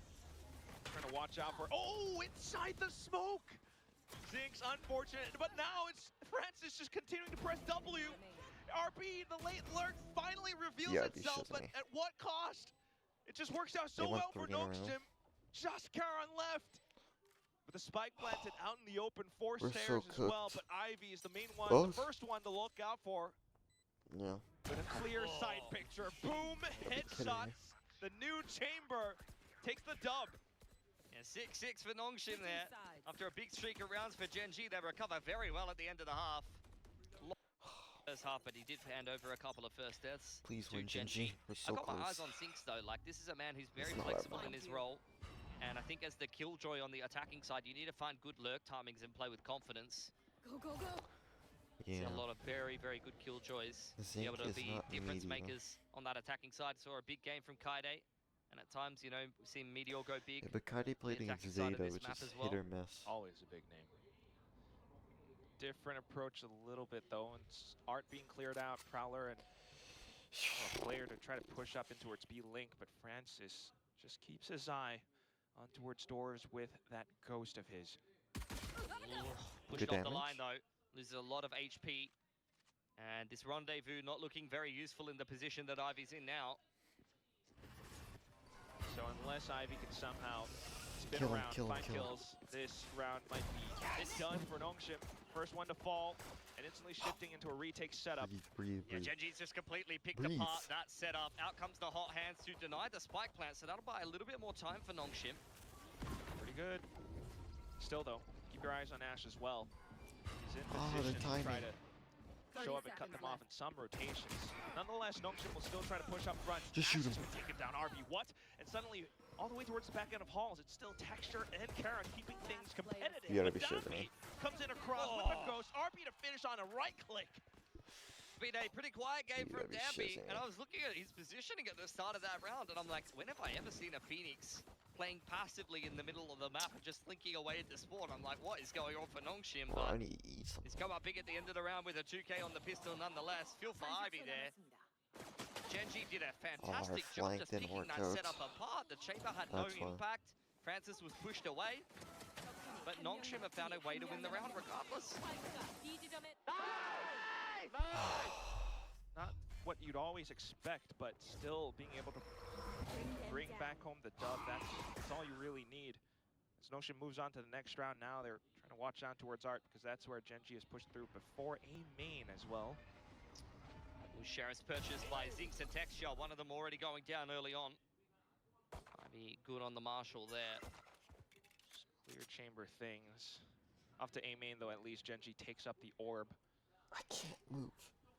So Danby there, ready with the reactions, but no speed up towards Don't A main fall, for GENG. don't fall. Nongshim in the meantime go and re-establish Shit. Ivy on that info line towards Art, but after that shot is fired off in A main by Texture, kept Nongshim very interested. Francis wrapping through the middle of the map. Yeah. Wanted to pick up that Sheriff. It's a Sheriff though, huh? I mean, yeah, it was interesting moves in the mid-round versus Eco. Because if you hand a judge over to someone like Texture and then you lose the round doing something like that, you'd, yeah, that would be a slap on the wrist for the coach for sure. But doesn't eventuate. It's going to be that B 30 approach seconds left. from GENG, slow and steady, but it's all just the pistols, of course. And Nongshim, seemingly having read this, are all prepared. Start things off with quick Astra utility, and anyone who steps outside of the smoke finds instant death. Caron not quite able to get the This plant is down. the big one. If he was able to do so, that would be the run it back online heading into the next round. But as it stands, very clean anti-eco for Nongshim. Defense has started just as nicely as their attacking side post the pistol. So all the positions and setups, GENG, at least for the round, just like running around like a headless chicken. You know, at least they've also kind of heard Francis around mid as well, so they might anticipate a judge for the next round. Yeah, definitely. A Neon with a judge. Not going to be too surprising of a prospect. Come on, guys, win It's this. an iconic combo. There's a main control for GENG, as Caron looking to secure the all for his run it back early on. Prowler just to clear out that close angle and minimize risk for now. Do GENG speed up off this? Still trying to bait out whatever setup Nongshim might have. Run it back is going to be quite effective. Still got active lurks around the map though. This is really just pressure for GENG for the time being, and they're looking for a reaction. Zinx and Ash still very much sitting in middle, holding the flank, waiting to see how Nongshim responds to this A pressure. But you haven't seen Nongshim move at all. They've still got Ivy on that deep B long info line. Francis sitting on the mid doors, right on top of the trademark, waiting for somebody to go and clear that so he can get a freebie for himself. But as it stands, GENG look to move towards Art and move themselves into an A split with the runner back. Just a very disciplined hold. The only slight reaction was utility back then, and now the full commitment from GENG. Nongshim primed and ready 30 seconds left. to counter strike. Ooh, in the corner though is Texture. And if he plays his cards right, could be the spoiler of the round. Watches out towards the back as well, but it's going to be the Spectre first to swing out. There goes Texture. And more support coming out from the rest of the site. GENG will be able to take a round back. It is wide. Nongshim coming back in on the retake there. Texture goes uncleared in the back of the site. And a big firing squad straight down from A main into pit there. Isn't even nearly as competitive as you'd want to see from Nongshim. You wanted to see them get some damage done on the bonus, but yeah, exactly this. Caron and Lakia tapping away together. Player swimming out swinging out from Church and one on backside. It's pretty much the best crossfire possible in that position for GENG. How does Ivy have an op, bro? Very tentative things that we're seeing round to round, but now fully getting involved, it's going to be Nongshim. 3 stack inside of Art. Horn does spot out the chamber. Okay, we know. Is out for Ivy. Oh, there's the aggression over on Art's side, punished by Zinx. Francis goes down early. Nongshim with a disadvantage, courtesy of a nice shot from Zinx. I mean, he's just got such fantastic first bullet accuracy. It kind of forces Nongshim's hand. Why are they playing so aggressive? Really going to be pushing inside of A main. So Prowler check for now, but everyone just to try to hold up. Oh no, going off with hot hands and a flash. Suddenly, it's going to be Texture sliding in across. RB will be able to shut them down for now, but Zinx trying to relay forward.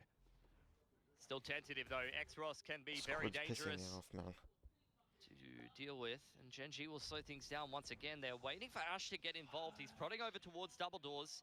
does Oh, I deal hit with my the eye. trademark, and that gives Ivy pause for thought. They are extremely worried about getting flanked through the middle of the map. You smokes, they don't. Just Now chill, Ash just to chill. join up with the rest of Gen G here.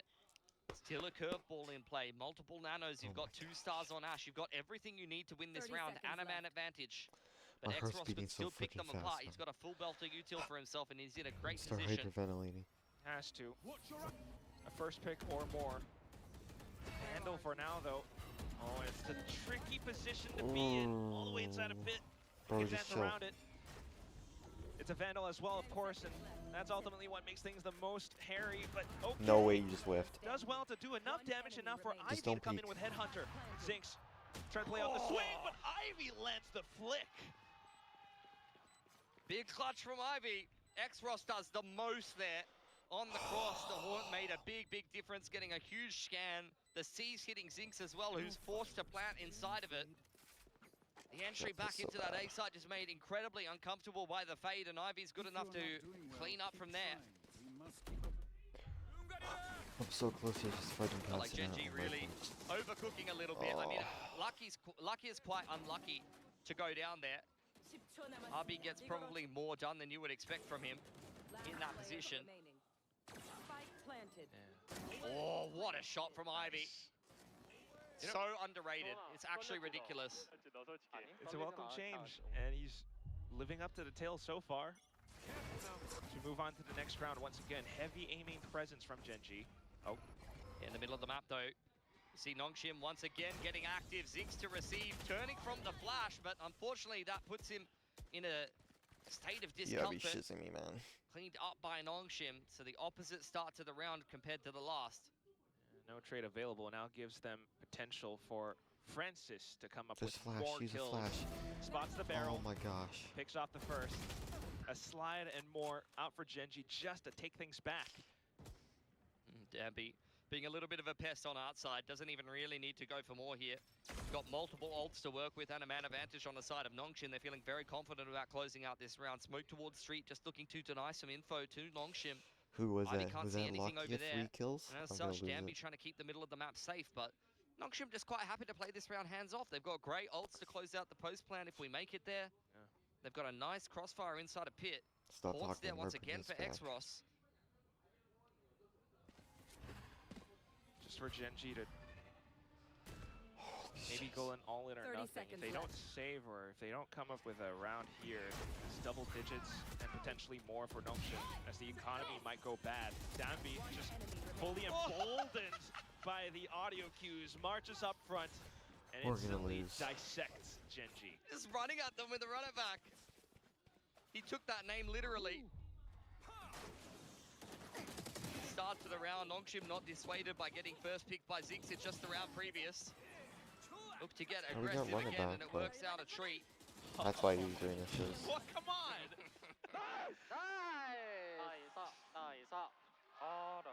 We need a timeout. You know, I was kind of thinking about this, Billy, because I would imagine both teams haven't really seen each other playing this comp. It feels like very much uncharted territories for both of them.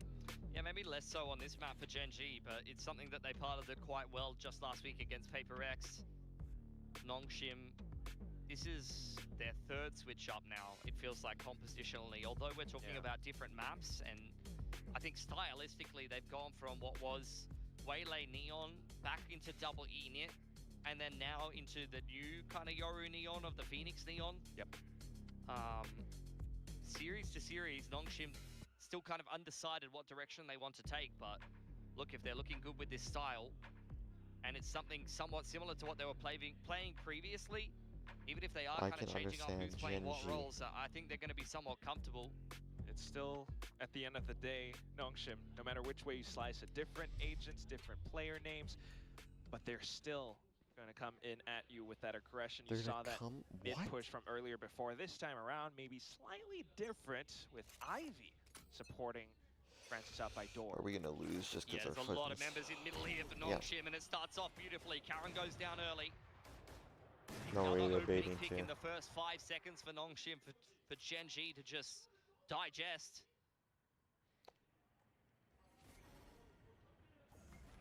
You're going to be able to swallow that one too well, though. Look at this.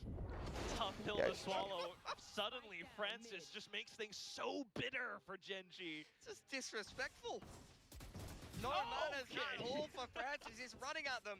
Gabby's like, man, that's what it feels like to have a Neon jumping around in front of me while the enemy team panics. Feels great, man. Sweet. I mean, Nongshim on this defense is looking extremely dangerous. This was a close game in the first half, courtesy of GenG getting away with a couple of pretty crazy rounds to start off things. We went on from the bonus to a big streak. I mean, I've kind of said it a couple of times. That felt like GenG was getting away with some crazy stuff, but I'm wondering if, again, we're coming back down to earth a little bit. If we lose this, Nongshim race is over. looking a little bit more dangerous in this second half now. Gravity feels comfortable. GenG, though, still just trying to find some footing in this second half. We're back over onto this A main space, but there's a lot of potential for retakes in the round for Come on, Nongshim. And guys, RB come back. is in position to try to play spoiler a little bit further. No, it's going to be Karen's run it back. He was trying to juke to run it back and get away with something cheeky, but unfortunately just goes down to it. That is the double-edged sword there. Perhaps GenG can come up with a round. Just They've play, got some ults just to play, work play. off of too. Yeah, play the game. Texture left on the side. He's just really trying to be a util sponge if possible. Oh, Okay. oh Slides my back gosh, and our forth, cut the looking to seize. And Francis with work off. He's overdrive gonna destroy it. could do well to really force GenG back or take down the lockdown. He's trying to find him. Why is he Can't not quite destroying it? triangulate. Still stuck in position. And the lockdown goes off. Thank God. Ash has done well to block it, support it. Just Ivy onto this operator, I don't know which how they didn't destroy perhaps it way though. too valuable or not too effective in this fight where he's running out of time. Opts to save Ash instead. hasn't Yeah, done GenG does too very well well, but there. A lot of util pegged at Nongshim as they try to speed up into A main and cancel the lockdown. Just run out of time. Curveballs from Karen. You've got multiple pieces of fate. Utility, potentially a stun out there from Ash. They set up a fortress around the lockdown. thank God for RB that. I thought we got punished for cooked. being a little bit cheeky. There's the entry back in on texture, but yeah, look how uncomfortable it is for Nongshim to try to complete that retake. See, they got hit with a curveball there. There was a stun from Ash.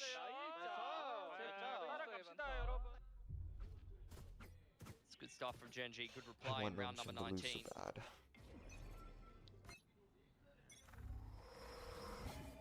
How many more rounds can GenG really go? They have to make every single buy count. It's Ivy.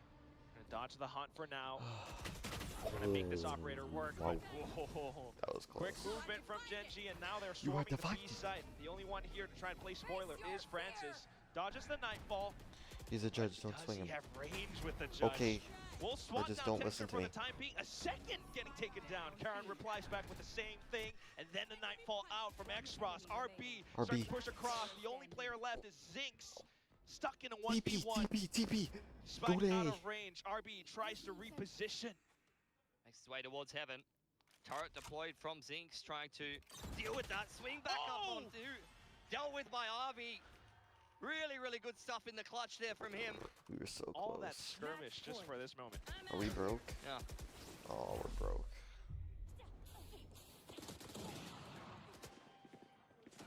I Like, cannot how believe does he Francis get gets to- away with that much in back halls. The horn, the Seas comes in a second too late. So easy. It's really, really rough. He gets hit with the Seas first, and then the shorty peak comes out, and he's a dead man. But as it stands, he gets two from back halls in a situation where he should have just gone down for free. So, attacking side for GenG definitely falling flat, as it's now map point for Nongshim, and GenG just are ill-equipped. As Nongshim clearing We're out so A main, just close. trying to get Ivy nice and comfortable. Another Prowler gets him onto a deep line as GenG start to make some moves in towards Art. Why he's lonesome outside of A with a Prowler to work with, wants to try to push Ivy off this line. Nice jump spot, confirms his position. There's a Prowler to follow up. Five. Prowler swing though. Meanwhile, gonna on die the here. site, just X-Ross. Like, he can't do and anything, it might be bro. enough. Look at the damage that he's doing. Dishing out against GenG as they try to set down through stairs. They cannot. Hold It's up. Texture inside of the smoke. The one saving grace for GenG to Save us, now Texture, save try us. put forth another round. plays around the God, this isolation is so smoke. bad. Thinks to retrieve the spike, but doesn't want to give off a sound. Please, Lakia in Lakia. position with a clear sight picture, but way too many angles to consider. I'm so close to Oh, pissing a slight myself. jiggle out from Francis. And that puts Go Texture on. out of range. 30 seconds! Hangs back, takes down the first judge. Looks to recover You gotta up be against shitting me. Stampy. Slides in. This is still possible. But will he set everything down for the spike plant? He gets gunned down. He has 7 Lakia bullets. off to the weapon. But RB, oh, you dirty scumbag, RB. Back and forth, and it just jiggles. Out to the clutch. It's 13 to 8. No Yeah. shit. I'm gonna go What piss a way and to make play something to out eat, this and I'll new be map back. on this new composition. But I get it. Back-to-back clutches for This is RB to stupid. get the game done.